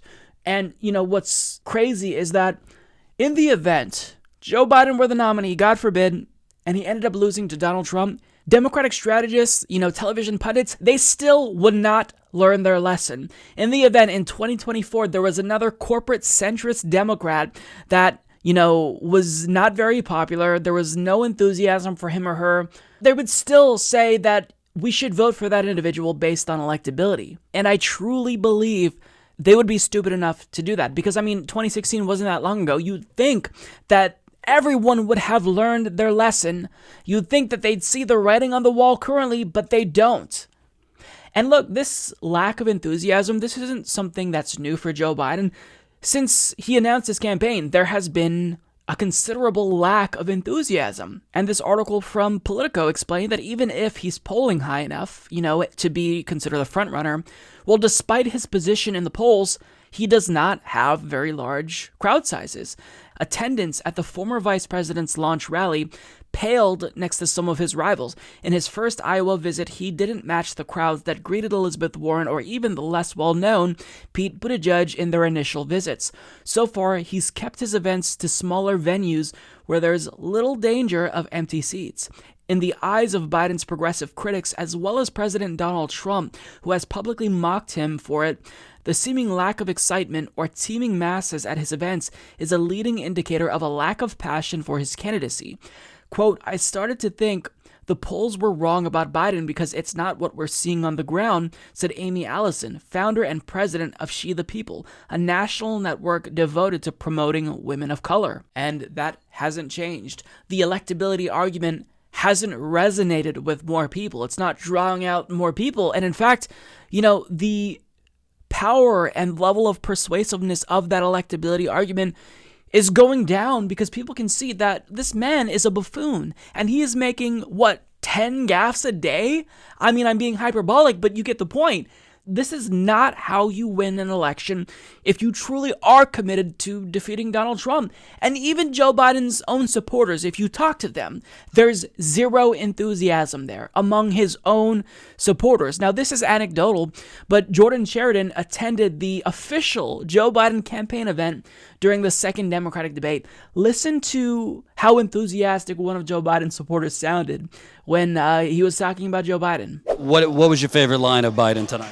I'm very glad he said malarkey once again. Malarkey was a big one. Yeah. So anything on policy or substance or just malarkey? Oh, just malarkey. I mean, honestly, I haven't been that impressed, I'll be completely honest. By Biden? No, not really. But you're wearing his shirt. It was free. I just want people to know I did not put him up to say this. This is your honest answer. Yeah. I mean, I like Biden's policies, but his performance tonight has not been the best. And let me ask you, because what I find kind of troubling, this is the official watch party. What I find troubling is, I covered the Bernie event last night, and it was packed, and nobody left. But here, there's not a lot of energy, and everybody's leaving before the party's over. I mean, as I said, I think it's kind of due to his lack of flair and performance that I was expecting tonight. I think a lot of people have similar opinions on that, and that's why everyone's kind of leaving as soon as they are. And what got you, I know you're kind of not feeling it tonight, what have you liked as far as his policies before tonight? Well, I like his idea of health care specifically, because he's really trying to keep it like Obamacare sort of centric. And I think that's a good idea. I like Harris's plan as well. I like the idea of you can choose to have Medicare if you want it, but not forcing it on anyone like Sanders or Warren is proposing. That sort of thing. So I like. But you do know most people on Obamacare are having difficulty paying for it. Yeah. You've got me there. Biden 2020. Whoa. Jordan's reaction right there had me just in tears. Because, what do you say? People are clearly not that enthusiastic. And he posted along, I think it was 20 to 30 minute version of that type of video where he's interviewing people at the event. And people just say, there's a lot of issues with him, the crime bill, but he seems more electable. And when you have MSNBC shoving that narrative down people's throats, of course, they're going to begin to believe, all right, maybe I should care about electability because this is what MSNBC tells me. And, I'm just casually following politics. I don't know. So I guess I'll go with the person who I know it has a good chance of beating Donald Trump based on what people are saying. And this is it's a recipe for disaster. Now, getting back to his comment about his crowds, I'm going to play that for you again, what he says, and then I'm going to juxtapose his comments with Donald Trump's comments and what Donald Trump said about his inauguration crowd size. And I'm drawing as bigger crowds or bigger than anybody. Have you seen anybody draw bigger crowds than me here in this state? We had a crowd. I looked over that sea of people, and I said to myself, wow. And I've seen crowds before, big crowds. That was some crowd. When I looked at the numbers that happened to come in from all of the various sources, we had the biggest audience in the history of inaugural speeches. Now, Donald Trump said this after we all were able to see photographic evidence that demonstrated that is a verifiably untrue statement. But he still made that claim. And the same is true for Joe Biden. He's still going to argue that his crowds are the largest. So he is morphing into Donald Trump before our very eyes. And some strategists are going to say, in response to my argument that he's becoming a Trumpified version of Hillary Clinton, they're going to say, well, sure, that's great, right? Because we need a left equivalent to beat Donald Trump. No. We don't need a left-wing version of Donald Trump. We need someone who is the antithesis of Donald Trump's far-right policies. You all know who that individual is. There's one candidate in this race who I think would have the best bet at beating Donald Trump. Nobody's a sure bet. Nobody's a guarantee. But the person who I have the most confidence in is Bernie Sanders, not Joe Biden. Because when you look at Bernie Sanders, there's actual enthusiasm there. People are motivated to get out and vote. You know, younger millennials who are burdened by student loan debt, they may come out and vote for the first time, knowing that he wants to cancel their student loan debt. But with Joe Biden, he's basically saying, look, I'm for the status quo. I'm not going to change very much. And the lives of elites who are taking advantage of the have-nots, their lives aren't going to be fundamentally different if I'm president. I mean, who do you think is going to be the more electable person? The person who actually can excite the base, which is what you need to win when Donald Trump excites the Republican base, or someone who does not excite the base? I mean, I shouldn't even have to ask this question because we already tested that electability theory. If the writing is on the wall, if someone is incredibly unpopular, if they're not drawing very large crowd sizes, don't make the electability argument just based on polls. Because Hillary Clinton was leading too, and we all know how that turned out. So, I mean, let's not make that same mistake that we did in 2016, guys. Please. So this week, Bernie Sanders came out with two sweeping reform plans, one for criminal justice, one for democracy in the workplace, and I can't cover them in the way that I regularly will just cover things by reading an article, because these plans are so comprehensive that I actually want to just go over the plans themselves and just have this up on the screen as a resource, because I think that would probably be the best way to educate you about this, because it's so thorough, and I'll link to these down below so you can read them for yourself. Now, of course, I can't go over everything, but these plans are absolutely solid. There's some areas for improvement with regard to the criminal justice plan, but overall, this is still fantastic. Now, basically, his overall goal is to end profiteering in our criminal justice system. I think that he has made this clear from the beginning, but here's what he wants to do. Ban for-profit prisons. That absolutely is a no-brainer. He wants to make prison phone calls and other communications, such as video chats, free of charge. Again, this is a no-brainer. I don't know how this would even be controversial, or if it is. I think that, just because you are serving time doesn't mean that we have to remove humanity away from you and strip you of your dignity. Incentivize states and localities to end police departments' reliance on fines and fees for revenue. This is huge. Audit the practices of commissaries and use regulatory authority to end price gouging and exorbitant fees. Remove the profit motive from our re-entry system and diversion community supervision or treatment programs, and ensure people leaving incarceration or participating in diversion community supervision or treatment programs can do so free of charge. This is so important here, because one thing that a lot of people don't realize is that the recidivism rate in the United States is absolutely astronomical, and it's because you serve your time, you get out, and maybe you lose contact with a bunch of people, and you don't have the resources needed to get off of your feet, and, different types of programs and whatnot that could help you, treatment programs and educational programs, you don't have access to them. So a lot of times people have to resort to crime again, or feel the need to resort to crime, and they end up back in prison. So trying to tackle recidivism is incredibly important, and I'm glad that Bernie Sanders included that here. Now, he also wants to end cash bail.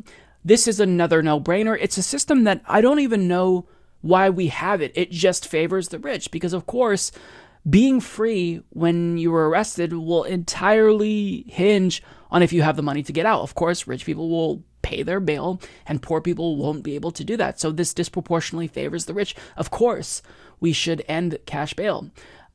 He wants to end the use of secured bonds in federal criminal proceedings, provide grants to states to reduce their pretrial detention populations, which are particularly high at the county level, and require states to report on outcomes as a condition of renewing their funding, withhold funding from states that continue the use of cash bail systems. So this is something that he basically has to do, because these prison systems, they're run at the state level. So at the federal level, I don't believe that he can compel them to end cash bail. So basically what he's doing is, this carrot stick approach. And in this instance, he's using the stick to say, look, we'll withhold funding if you still use this antiquated cash bail program that just favors the rich. That's important. Ensure that alternatives to cash bail are not leading to disparities in the prison system. Again, very forward thinking. So far, everything about this is absolutely amazing. And now here's where we get to a really important part. Ensure law enforcement accountability and robust oversight. So rescind former Attorney General Jeff Sessions' guidance on consent decrees. Revitalize the use of Department of Justice investigations, consent decrees, and federal lawsuits to address systemic constitutional violations by police departments. Ensure accountability, strict guidelines, and independent oversight for all federal funds used by police departments. End federal programs that use military equipment to local police forces. Of course, demilitarizing the police is important. Create a federally mandated database of police use of deadly force. Provide grants for states and cities to establish civilian oversight agencies with enforceable accountability mechanisms. Establish federal standards for the use of body cameras, including establishing third-party agencies to oversee the storage and release of police videos. Very, very important. Mandate criminal liability for civil rights violations resulting from police conduct. Limit the use of qualified immunity to address the lack of criminal liability for civil rights violations resulting from police misconduct. Conduct a U.S. Attorney General's investigation whenever someone is killed in police custody. Very, very important, because I don't expect someone who is investigating someone that they know on a personal level to be objective. You can't neutrally administer justice if you know that person. I couldn't investigate my friend and be fair, right? So this is important. Ban the use of facial recognition software for policing. I would like him to take this a step further and just ban the use of facial recognition software, period. Ron Placone has done a number of videos about this. Fight for the Future has kind of taken this up as an initiative. And for those of you who don't know Fight for the Future, they are a huge net neutrality advocacy organization.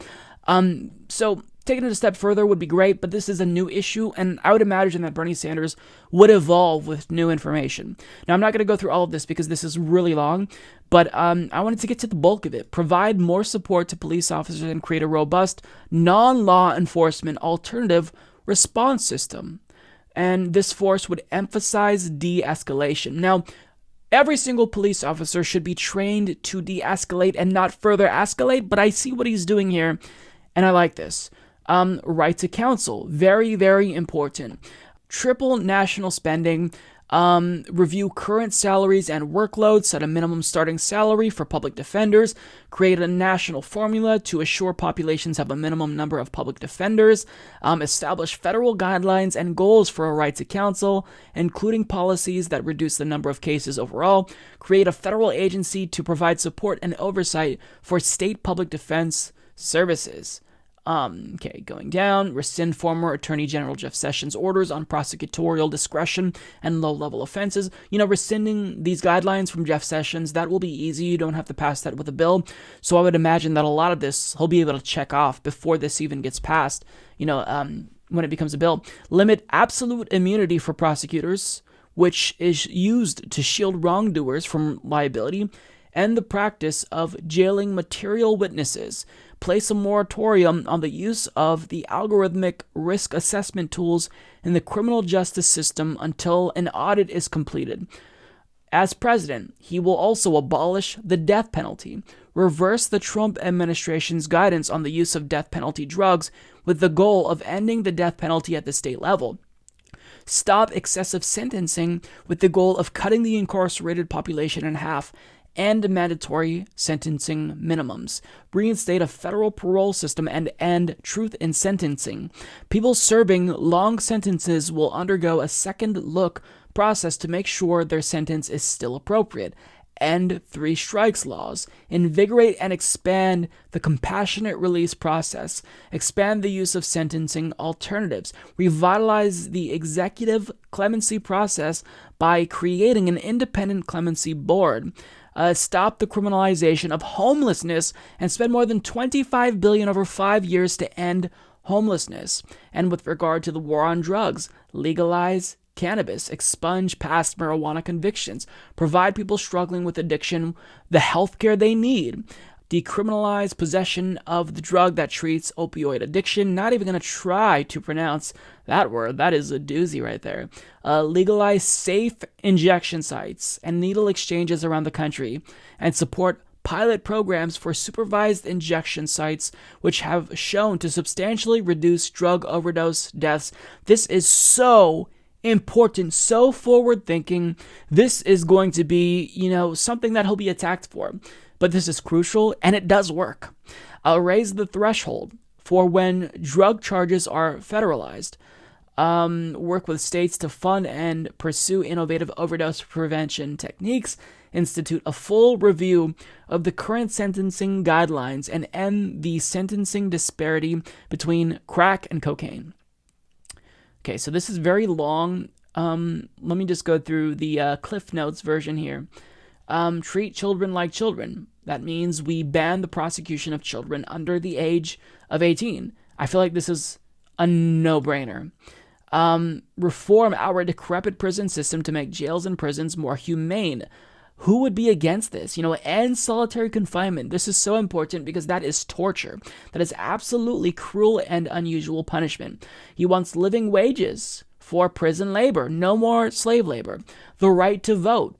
All voting age Americans must have the right and meaningful access to vote. This is going to be controversial because, as you all know, he was attacked on a debate stage when he was asked, should the Boston bomber have the right to vote? Now, of course, the way that that's framed is absolutely disgusting, and I don't like that. But really, what you have to make the case for is, if we are Democrats, small d Democrats, we have to be radically committed to the idea of universal suffrage. That means every single person in this country has the right to vote. It doesn't matter if they did something that's atrocious. It doesn't matter if we personally disagree with them.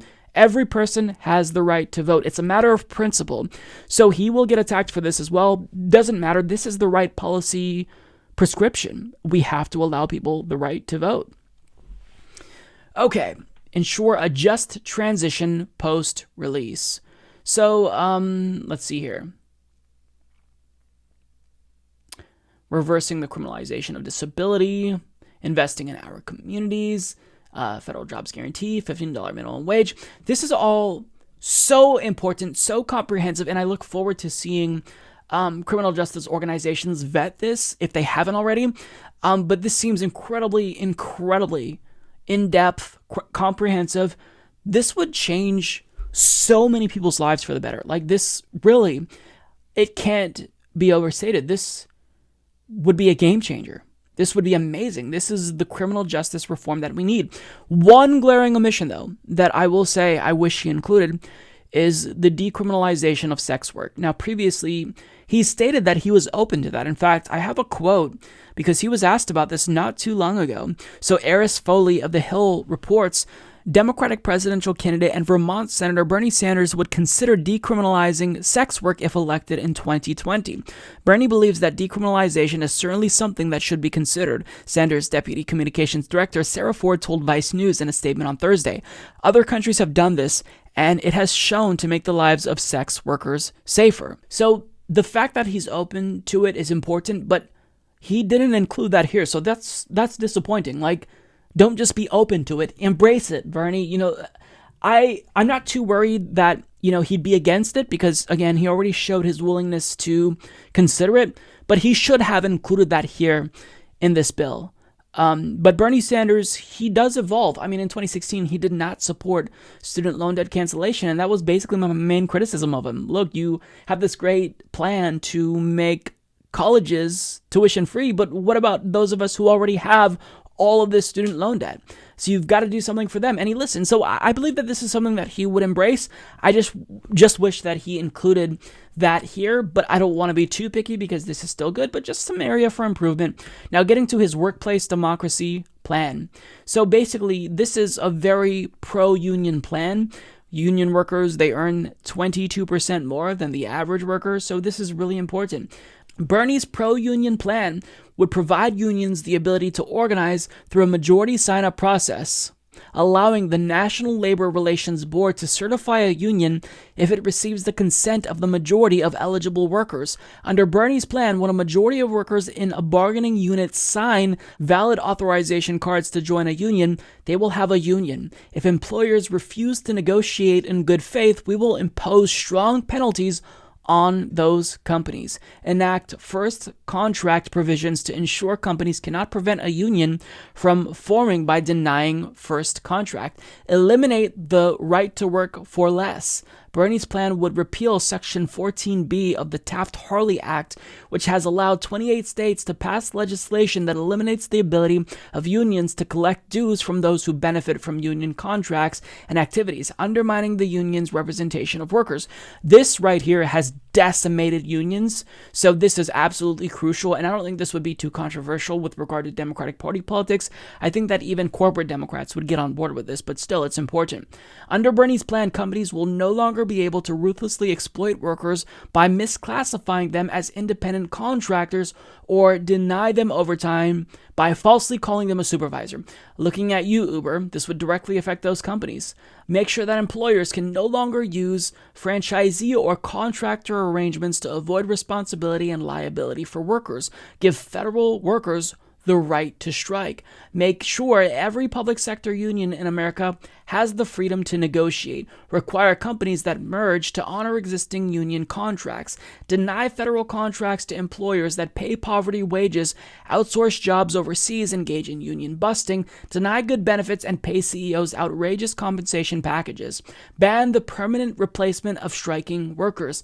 Protect the pensions of workers.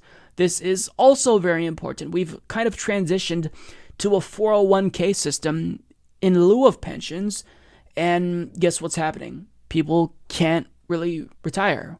People have to work until they die, essentially. So, protecting pensions is very, very important. Stop corporations from forcing workers to attend mandatory anti-union meetings as a condition of continued employment. Establish federal protections against the firing of workers for any reason other than just cause. Create a sectoral collective bargaining system with wage boards to set minimum standards across industries. Guarantee the right to unionize for all workers. Allow for secondary boycotts. Expand and update the persuader rule. This plan would require companies to disclose anti-union information they disseminate to workers and provide for equal time for organizing agents. Now, I really like this because, if you apply for a new job and you're going through training and orientation, you may be shown an anti-union video. When I worked at Walmart, we were shown this brazenly anti-union video. It was just pure propaganda, and I was shocked by it. I was taken aback by it because I didn't expect them to be so in your face with the anti-union rhetoric.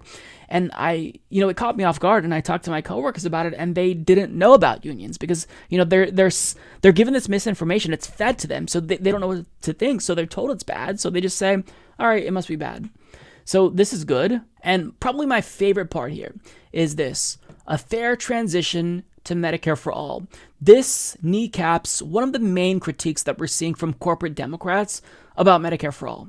Bernie will require that resulting healthcare savings from union negotiated plans result in wage increases and additional benefits for workers during the transition to Medicare for All. When Medicare for All is signed into law, companies with union negotiated healthcare plans would be required to enter into new contract negotiations overseen by the National Labor Relations Board.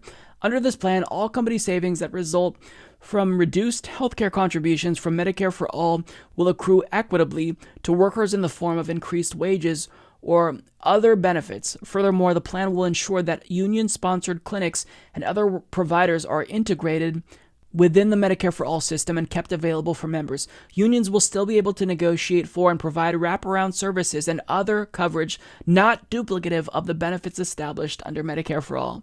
And this is really important because when you hear people like Michael Bennett say, well, look, unions fought hard for these healthcare plans and now you're just going to take that away from them, so all that work was for nothing. What Bernie Sanders is saying is no, that's not all going to be for nothing. and if you still want to fight to provide some type of wraparound services, so long as it's not duplicative, then that's fine. You can fight for something that maybe is left out of Medicare for All. It doesn't really leave out anything, but I mean, you can try if you want to offer like fucking a discount for cosmetic surgery, since those procedures are usually like financed. So if you have someone that wants to get a facelift, I mean, I guess you could do that. Sure, you can negotiate that if you're a union. They probably won't do that, but it's still, it's important that he's making that clear so they can't attack him. So look, by and large, both of these plans, let me go back up to the top. These are phenomenal. These are absolutely fantastic. One area for improvement here, this is mostly union-centered, but I would like mandatory worker co-ops. But still, unions are incredibly important to the, health of the middle class, right? Because when unions and union membership increases, then everyone else does better. The middle class thrives. People from the lower class are more able to easily move into the middle class. So these are fantastic. And Bernie Sanders is just coming out with policy after policy. This is innovation. This is fresh. And I absolutely love what he's doing. So kudos to Bernie Sanders here, because this is what you have to do when you have other competitors in the race who are trying to, portray themselves as having a plan for everything. Actually, Bernie Sanders is kind of the person who now has a plan for everything. So this is great. This is what a Democratic Party primary is all about. I want to see everyone compete to be the best, and Bernie Sanders is winning by 1.5 miles so far as I'm concerned.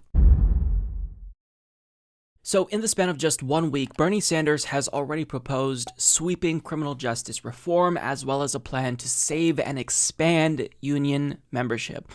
But on top of that, he has just proposed a fully fleshed out version of the Green New Deal, which would create 20 million new jobs and potentially avert a climate crisis. Now, this comes with a hefty price tag, but the best part about this is that it would fully pay for itself within 15 years, because let me remind you, this is an investment. Now, there's going to be a little bit of confusion because people will say, but I thought that AOC and Ed Markey already proposed a Green New Deal.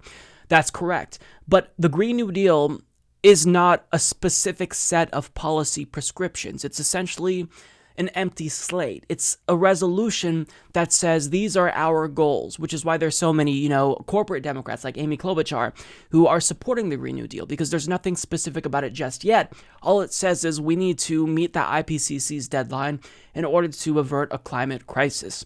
So what Bernie Sanders did was he filled in all the blanks of the Green New Deal.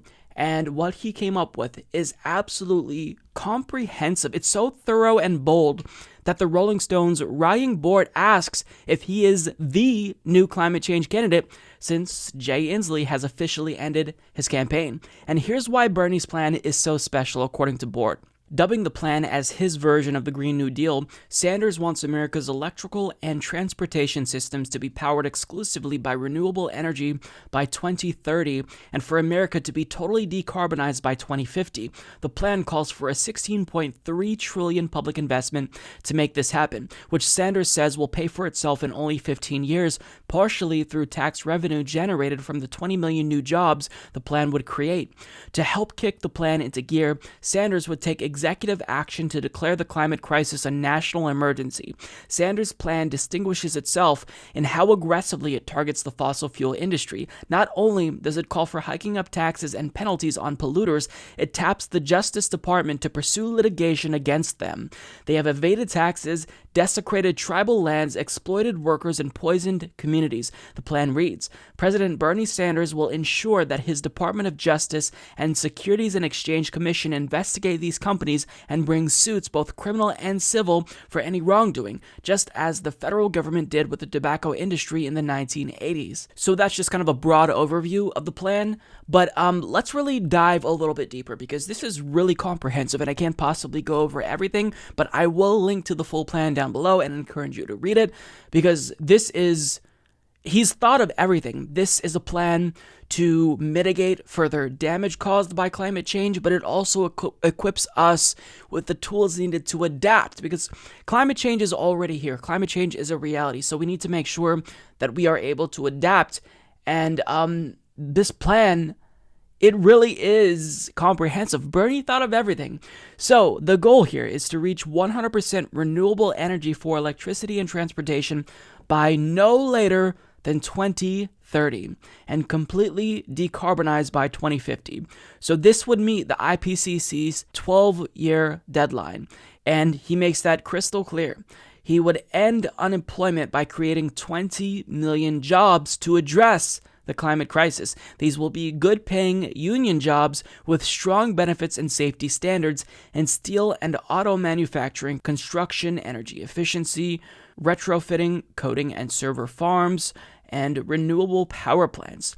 Directly invest an historic $16.3 trillion in public investment towards these efforts, in line with the mobilization of resources made during the New Deal and World War II, but with an explicit choice to include Black, Indigenous, and other minority communities who were systematically excluded in the past. A just transition for workers. So anyone who's in the fossil fuel industry, who have been powering our economy, will not be left behind. They will have new jobs because that's what the Green New Deal will provide. Declare climate change a national emergency. He can do this with the stroke of a pen, saving American families money by weatherizing homes and lowering energy bills, building affordable and high-quality modern public transportation, supporting small family farms by investing in ecologically and regenerative and sustainable agriculture. Justice for frontline communities. This is incredibly important and forward-thinking, especially under-resourced groups, communities of color, Native Americans, people with disabilities, children, and the elderly, to recover from and prepare for the climate impacts, and including through a $40 billion climate justice resiliency fund. Commit to reducing emissions throughout the world, including providing $200 billion to the Green Climate Fund, rejoining the Paris Climate Agreement, and reasserting the United States' leadership in the global fight against climate change. Meeting and exceeding our fair share of global emissions reductions, making massive investments in research and development, investing in conservation and public lands to heal our soils, forests, and prairie lands. So he's going to not only transform our economy to a green economy, invest, make us a world leader, but he's also making sure that smaller, underdeveloped countries can catch up. We're going to have that fun, and that's really important. So when we did the Montreal Protocol, that was important, and it was successful. We basically closed the hole in our ozone layer because we did something like this. We provided a fund for smaller countries that just don't have the resources to invest and do what we're able to do. So this fund is really important because they're going to say, look, you know, this is going to be costly, and we can't afford to invest like you're investing. That's why we have this fund.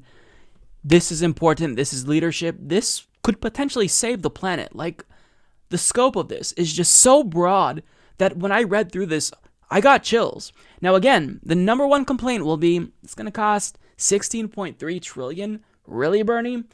So before you complain, if you're conservative or if you're a shit-lib neoliberal, it pays for itself.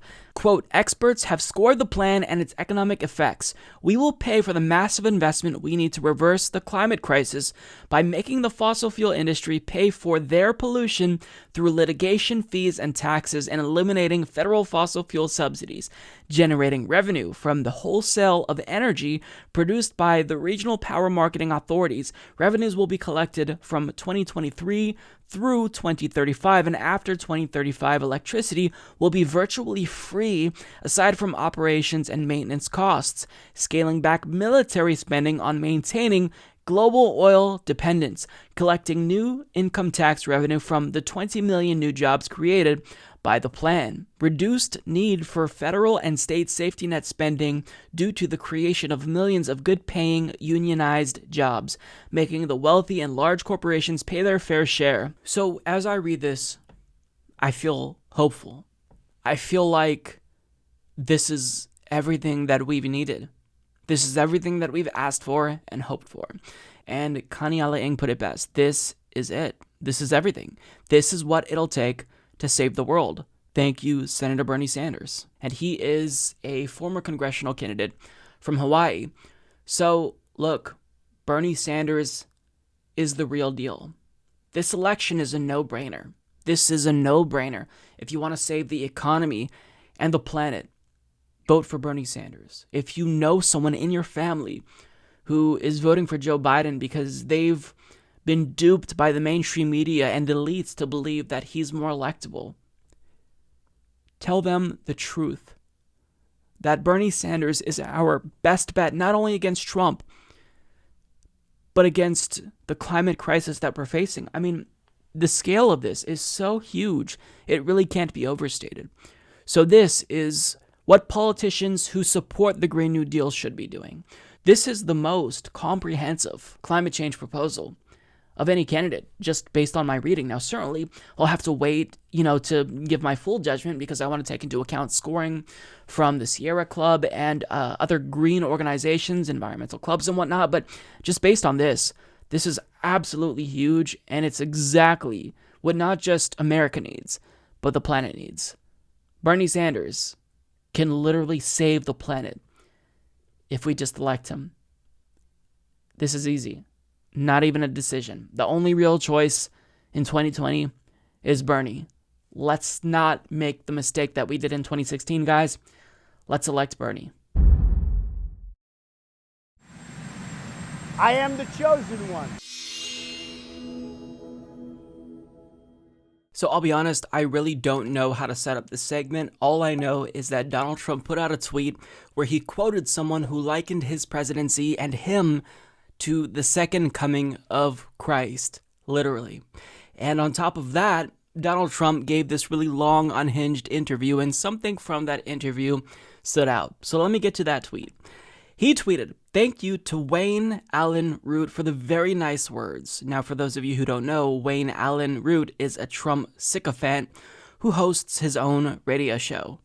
The quote reads, "President Trump is the greatest president for Jews and for Israel in the history of the world, not just America.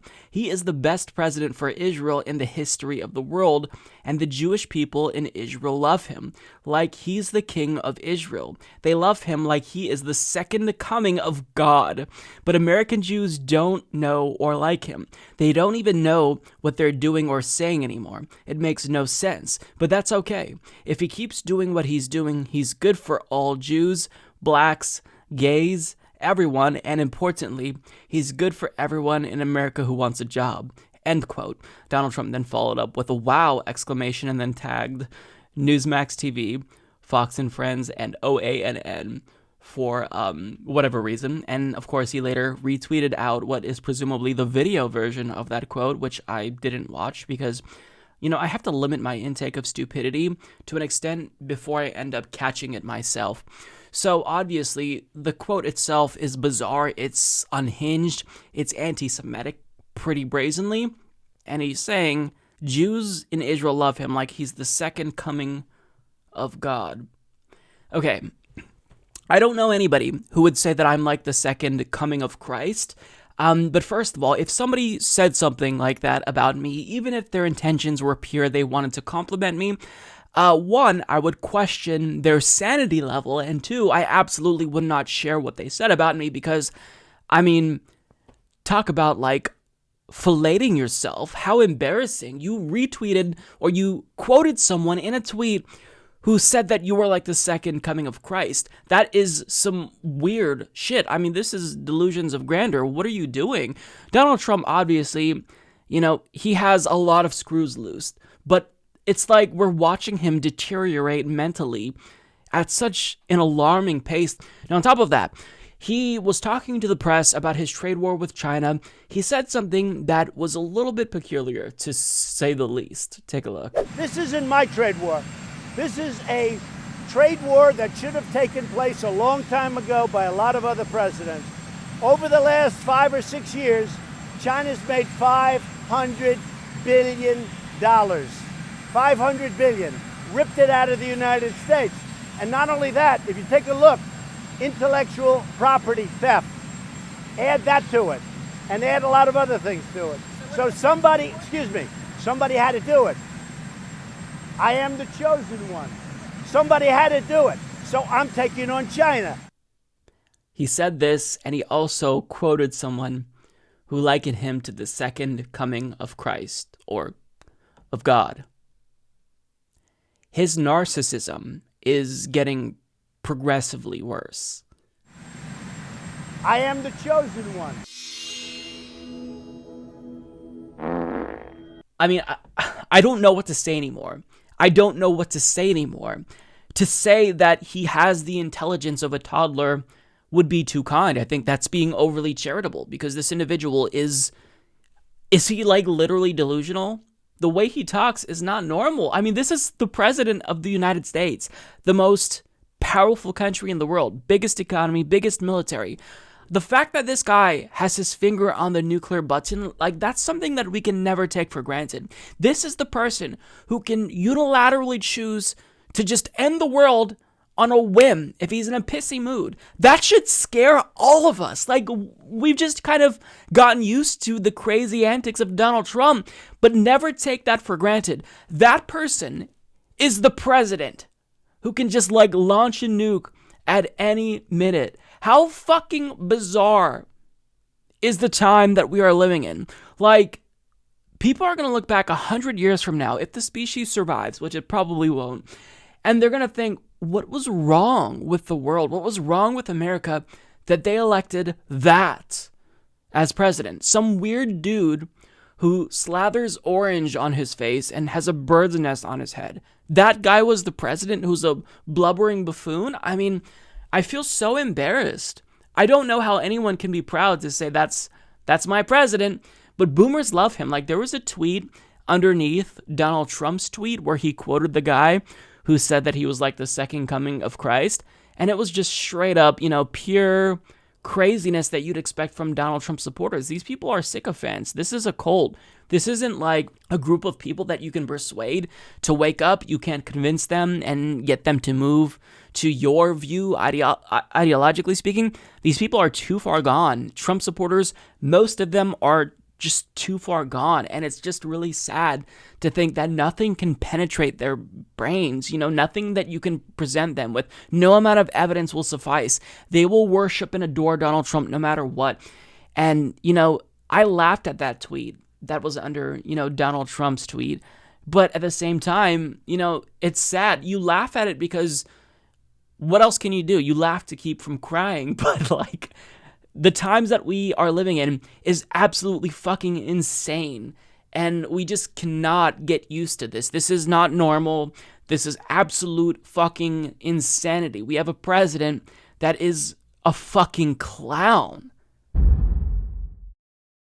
So I know a lot of my socialist viewers just love to make fun of John Delaney because he was booed, and pretty much every single tweet that he puts out gets ratioed, but like it or not, John Delaney is starting to pick up some serious momentum. Now, I'll admit that when he first started out, things were a little bit rocky. He'd only get a measly 4, sometimes 5 people to his events.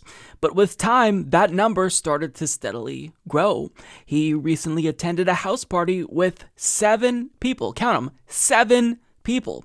And at a recent event held in Iowa, he garnered one of his largest crowds yet, of 11 people. Yes, that is double digits. So like it or not, John Delaney, his campaign presence is only increasing. And as Adam Gabbett of The Guardian writes, John Delaney has poured a staggering $24 million of his own money into running for president. He has been campaigning for the White House for more than 2 years, and in that time has held more than 200 events in Iowa. On one recent Thursday morning, these efforts translated into a grand total of 11 people coming out to see Delaney at a campaign event in the small town of Algona in the north of the state. Delaney strode into Miller's Sports Bar and Grill, one of the chain of bars across Iowa, just after 10 a.m. One of his team had taped a couple of Delaney 2020 campaign posters to a wall in the back of the bar, and a sign-up list was on a table. The crowd, all silver-haired apart from a 30-something man who walked in late, were sitting patiently at 4 different tables. Clad in the off-duty politician's uniform of open-necked shirt, blue jeans, and casual brown shoes, Delaney got to work vigorously shaking 11 hands. One member of the crowd was immediately impressed with the 56-year-old. "You actually look even better than you do on TV," one woman said. Quote, "I think I'm just going to stay around here," Delaney quipped. If Delaney was disappointed with the turnout, he didn't show it. Besides, in a way, the 11-person crowd was a positive. The night before, on Delaney's Facebook page, just two people said they would attend, and one was his campaign director.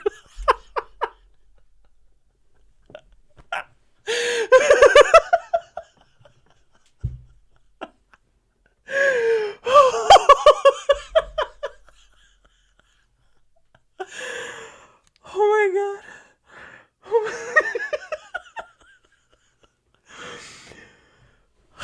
I'm crying. So, I think after reading that, it's safe to say he is unstoppable. And that is not his largest crowd yet, believe it or not, because at one event, as you can see from this photograph, there were about 20 people in attendance, and that's probably the largest crowd yet. So, at the rate he's going, he's on track to attract crowds of about 25 or more potentially by December. The Delaney train isn't stopping anytime soon. By next year, November of 2020, I could actually imagine a scenario where 40 to 50 people show up. So, I mean, obviously I am going out of my way to be facetious, and I'm kind of being a dick, admittedly, but I can't help it. This is just sad. Look, if I chose to run for president, I'm not old enough, to be president, but if I chose to run, I guarantee you that I would get bigger crowds than John Delaney. In fact, I would bet that I would quadruple the crowd size of John Delaney. And this is a multimillionaire who has poured $24 million into his campaign. I mean, this is genuinely embarrassing. After learning that he poured that much money into self-financing, I actually understand now why he hasn't dropped out yet, because he made an investment that isn't, panning out too well, so he's going to remain committed to it, even if it's clearly going nowhere. But just the reports of, these events, the pictures, I'm genuinely starting to enjoy seeing him run, because it's like, regardless of all the walls he keeps running into, he just keeps going. This could be flipped around and turned into an inspirational story if he wasn't such a douchebag. But, he is saying that he's going to be in this for the long haul. Like, after seeing John Hickenlooper and Jay Inslee drop out, he has reiterated that he's not going anywhere anytime soon. So, I mean, he's going to continue to plan out these events. Maybe next week he'll show up at a McDonald's and there's going to be like 15 people, not counting the customers that are already in the lobby. So we'll see. I will continue to watch and let you know if there's any developments with regard to John Delaney's campaign. Certainly excited. I'm sure that 11 people made his day. Hello everyone, I am here with a candidate running to represent Arizona's 1st congressional district. Her name is Eva Putzova, and she's here to tell us about her campaign. Eva, thank you so much for coming on the program. Thank you for having me. I am really excited to see that you're running for Congress, because I looked a little bit at your record when you served in city council for Flagstaff. And before we even get started, I have to go over some of the things that you accomplished, because this is really remarkable. So first of all, you were instrumental in increasing Flagstaff's minimum wage to $15.50. You initiated the city's first climate action plan. You led the charge to pass an Indigenous Peoples Day. You passed a resolution encouraging Congress to act when it comes to Dreamers and immigration reform. So you were incredibly effective. And now you want to take what you've learned in Flagstaff to Congress. So tell us what made you decide to make the jump to national politics. Well, we face urgent challenges: healthcare, climate change, immigration, inequality, racism, and we can no longer accept timid, hesitant leadership that prioritizes corporate interests. We must put people first, and this is really why I'm running. I'm not afraid. I think that we need a very different Congress. We need people in Congress who cannot be bought by corporate interests. And we need those who are ready to fight and work for the people of this country. And it's really great to see everyone just kind of standing up and running. And what I'm seeing is just ordinary people who are choosing to run for Congress, truck drivers, people who just are working every day 9 to 5s. And that's really great. And I love your story. And I kind of wanted you to talk about this because you became a citizen in 2007. You're from Slovakia. Tell us a little bit about yourself and, what it's like to fight from the perspective of being, an immigrant who moved here and seeing all the vitriol that are being, that's being spewed by the president and Republicans disproportionately towards Latin American immigrants. How do you process that as an immigrant yourself? Yeah, so, as you mentioned, I became a U.S. citizen in 2007, and the journey to become a U.S. citizen took about 7 years. And so I understand what you have to go through when the case is straightforward and there are no complications, and just how much paperwork, how much money one needs to stay in the process until they become naturalized. What I also realized during this process is that we all have privileges, but they're relative. So when I was waiting in line to be seen by immigration officer, there were many other people in Phoenix standing in line with me, many of them people of color, many of them with maybe their English wasn't as perfect. And I saw the different treatment that was applied on different people. And certainly color of the skin is a factor. I'm a white woman, so as a white person, I have certain privilege. I'm a woman, so maybe my privilege in that respect is a little bit less. But then when I open my mouth, everybody can tell that I'm an immigrant. I will never lose my accent, so please don't ask me. and so then my privilege is diminished. And there are many, many people who are in a much worse relative position, who face discrimination because who they are, where they were born. And I think it's wrong. I grew up in Slovakia, former Eastern Bloc country. We knocked down the walls and got rid of the borders because, as people, we felt we belong to Europe. We belong with everybody else. And I think that's the direction I would like to see this country to go, not the opposite direction, creating barriers between people. Everything you say, seeing that firsthand, it really makes sense as to why your entire platform is basically centered around human compassion. You're a huge advocate for indigenous people's rights, and you're fighting for single-payer Medicare for all. So there's a lot of things that I believe you are going to advocate for, and I trust that you will do such a great job because you have this experience. But this is one thing that I always ask the people who are running for Congress. There's so many things that need fixing currently in our country, and I don't know where I would begin personally if I were, elected to Congress. So just within that first year, let's say you're elected, you will obviously join the squad with AOC and Ilhan Omar because you're definitely one of those types of progressives. What do you think you personally would try to fight for the most just within that first year? Because you can't pick everything and it's tough, but what's most important to you? So I do believe that we can do multiple things at the same time, but I do know that everything takes energy and resources. I do think that climate change is something that we cannot postpone. I think the reason why we are where we are with climate change is because we had a bipartisan inaction for decades, and that has to stop. I also think that because I'm an immigrant, I'm very invested in a complete immigration overhaul, and that's also something that I feel cannot wait. People are hurting. And then, of course, ACA did not really address the cost that we pay for healthcare, and that can be addressed if we move forward with a single-payer type of system like Medicare for All. And there's no reason why these are big pieces of legislation, all three of them, but we absolutely need to invest in retooling our economy to be a green economy, so we can actually enjoy the healthcare and that we can take care of all people in a compassionate way, including immigrants. And that's fantastic. I like that, you stressed we can do multiple things at once.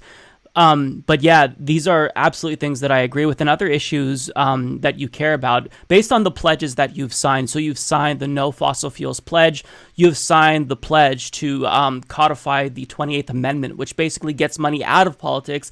And when you look at her website, it's apparent that she's not like mincing words. She's not saying we need to get the dark money out of politics. There's no caveat. She wants to get money out of politics. And that really sets her apart from other people, namely her opponent, because I want to talk about him. His name is Tom O'Halloran. He, nationally speaking, isn't very well known, but he doesn't really stand for much. Like, I checked out his website just before jumping on to talk with Eva here, and the policies are incredibly vague. There's no plan to reform healthcare, just this vague, assertion that I'm going to defend Medicare and Social Security. We need to invest in education. And I don't know what any of this means, but when you look at his donors, it becomes a little bit more clear. He takes Super PAC money. He took $4,000 from AT&T. He's getting money from Steny Hoyer and Nancy Pelosi. So I want to ask you this, Eva, because you're not taking corporate PAC money. You are clearly principled. But one thing that's always interesting to me about these races is it's like David versus Goliath. You are putting yourself at a disadvantage, but it's important because you're demonstrating to people in AZ1 that you're principled and you're going to stand up for them. So talk a little bit about the struggles of running a non-corrupted, if you will, campaign, and how it's a little bit more difficult to do that, and what you think you need to do to win because you're not taking that corporate money. Well, you're right. We're not taking any money from corporate interests or from lobbyists. This is completely people-powered campaign. If the viewers feel inspired, I hope they will visit evaforcongress.com and help us with our campaign that puts people first. And of course, it is a different way to organize your campaign and the operation. We depend on people who volunteer with our campaign. We have to organize in a way and be very smart about where and how we spend money. Ultimately, I do believe that organized people outperform organized money. You cannot buy enthusiasm. You cannot buy the kind of support that you get from volunteers who are calling voters, who are knocking on the doors. That cannot be bought. And I feel that we need to do these kind of campaigns because until we can legislate or change the Constitution through an amendment, until we can legislate getting money out of politics, we have to have a whole bunch of representatives in Congress who understand how important it is, and they run their campaigns with a high level of integrity, and they don't allow themselves to be bought by corporate interests. It makes such a big difference. Like, you can see in the way that they govern. Like, when you just compare like Alexandria Ocasio-Cortez and Ilhan Omar to other Democrats, it's clear that there's nothing holding them back. Like, if they say they support a policy position, it's not necessarily because there's these lobbyists or, their donors in their ears saying, this is what we want you to support. It's just based on them believing what they need to do to help people. And that's why I think that these types of campaigns are getting a lot more popular. We're seeing more and more people like you run for Congress who's not taking corporate money. And, it's evident that other Democrats who are funded by large multinational corporations, they're getting nervous and they don't like this because this makes them look really bad. If you have someone who's challenging you and they don't take corporate money, then they're going to have to find a way to convince people that they actually are with them and not with their donors. And that's tough to do in this political climate when most people see that money has too big of an influence, in society and in politics. So can you talk a little bit about your opponent, Tom O'Halloran? Because what I like to do with people who aren't challenging like the big names, is have you make the case as to why you're better, because I think that it's evident when you just look at your website and compare yours to his that you actually stand for something. But for someone who doesn't have a really big name opponent, it is a little bit more difficult to get your name out there because everybody wants to see Steny Hoyer and Nancy Pelosi defeated. But we do have a lot of other Democrats who are just basically keeping the seat warm, who aren't doing anything that needs to go. So talk about Tom O'Halloran, because he seems like he's someone who, isn't doing much, if anything at all. Why does he need to be challenged, in your opinion? Right. That's a big question for the voters. And I know, who has time to follow any particular representative or, elected official in another office closely to keep track of their votes, right? And so, sometimes we learn more about people when they have an opponent in the primary because their voting record is up for scrutiny. So, in addition to the fact that I don't take money from corporate interests and my opponent takes money from health insurance industry and arms industry and private prison industry and essentially every single industry, including sugar lobby. In addition to that, I would not cast certain votes that he has cast. For example, I would not vote to deregulate banks and weaken the Dodd-Frank Act. I wouldn't criminalize immigrants by voting for Kate's Law. I wouldn't weaken just recently the Raise the Wage Act by introducing an amendment that allows future Congress to delay wage increases or pause the wage increases. I think there are many other things that we can look at his voting record, and I'm happy to talk about that. But it's also not what he does, but what he doesn't do, and that is to me at the core of my primary challenge. I'm running because I really think that we can no longer be inactive when it comes to climate change. I really think that we have to pursue large-scale investments in retooling the economy and do so in an equitable way, very much in line how the Green New Deal proposes that we do it. I don't think that just giving or including hearing aids in Medicare is sufficient to reform our healthcare system. We really don't have a healthcare system. I don't know how about your viewers, but I got sick on Memorial Day weekend. It was on Monday.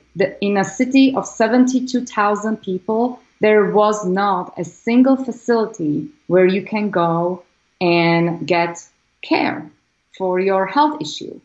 There was an emergency room available. That was it. There wasn't a single urgent care office open, right? A lot of times people talk about, we want to keep our primary doctors, blah, blah, blah, right? Well, most people don't have primary doctors. When I did go to urgent care, my copay was $75. $75 to be seen, for something that maybe I should just stay at home for, but I don't know. I'm not a, professional, and it's my health. And so these are the things that our current representative is not addressing. Is not addressing the fact that we don't have, actually, most people do not have access to quality healthcare. We don't have specialists that are available near where people live. And the cost of healthcare is so high that some people actually choose to take Uber to hospital when they should be calling an ambulance because they're, they need actually that kind of care, and they're risking their health by going to the hospital by Uber. So that's what it is. I think we need real leadership in Congress. And I'm so glad that you brought up the Uber example, because that is one of the many reasons why, or that I kind of use to demonstrate how dysfunctional our healthcare system is. And I always talk about how many people do you know that had to do a GoFundMe to pay for medical bills, even if they had insurance? It's crazy to me. And what you said about people not having primary care doctors is so on point, because I always make the point when people say, well, we don't want to get rid of private insurance because people want to keep their insurance. And I always say, no, people actually don't care about their private insurance. They care about their doctors. But I mean, a lot of people don't have primary care doctors. I don't think I've had a primary care doctor since I've been a kid. So these are issues that aren't being talked about. And it really takes someone who has to deal with it, who doesn't have the money and the privilege that someone in Washington has, to know what's actually going on. Like Tom O'Halloran, he has healthcare that I'm sure is really solid, so he doesn't deal with all of these issues that normal people have to deal with. So it's nice to see so many people who are not robots, who are regular people running for Congress. It's really refreshing. So I don't think that you have to do much more to convince my viewers. I think that they're fully on board. If you're in AZ1, tell people when the date of the primary is. It's in August 2020, correct? Yes, it's on August 4th. And, we have about 1 year to go. But for people who don't know, Arizona's 1st congressional district is the 11th largest district in the country geographically. It's actually 3 times as big as the country where I was born. So this is very rural district. The largest city is Flagstaff, where I am, and that's about 72,000 people. And so there's a lot of ground to cover, a lot of doors to knock on, and a lot of calls to make. And so again, if people go to evaforcongress.com, regardless where they are in the country, they can help us bank. Of course, if they have extra $5, they can help us financially. But there's a lot of work, and we have been already at this campaign for the last 6 months. But I want to go back to just point out something about healthcare. We oftentimes talk about the cost of healthcare and how for the individuals, how it is important that we have Medicare for all. But I think from small business perspective, we should realize that today small businesses are probably not competitive when it comes to their talent, their labor, with large corporations that can afford to provide health insurance to their employees. And if we had Medicare for all, or single payer type of system, and their employees would be covered by this system, and some of these proposals that are on the table actually exclude the first $2 million of payroll from Medicare taxes, this would hugely benefit small businesses. And so it's not just the individuals that should really be interested in fighting for this, what I think is a human right, but also from a business perspective. People will not have to make decisions whether they can seek jobs with small businesses. And that's such a really important way to sell Medicare for All, because, we've heard this mentioned before, but I don't think people say that enough. It really is a great selling point for small businesses. So the website is evaforcongress.com, and I'm going to do my usual spiel for Eva that I do for every candidate. This is not just about CD1 in Arizona. This is a national movement. What Eva will be doing is not just fighting for her constituents, but you as well. And my favorite example, because I have a lot of student loan debt, is how Ilhan Omar, she's not my representative, but she just sponsored legislation that would cancel all student loan debt. That affects me personally, and she's across the country. So this is a national movement, and if you can't donate a lot, try to donate your time. If you can't donate your time, maybe $1 or $2. It really does go a long way. And it's important that we elect people like Eva. And this is not going to be the last that you hear from her, because she's running a great campaign. She's blowing up. So Eva, thank you so much for coming on the program. Is there anything that you wanted to say before we go? Well, thank you for having me, and I'm so excited that we have so many great candidates around the country running these campaigns and not being afraid to run with high level of integrity without the corporate money and by being powered by people. And so it's exciting to be part of because what we're doing really, we're not just trying to change the policy directions of this country, we're really trying to change the rules of politics.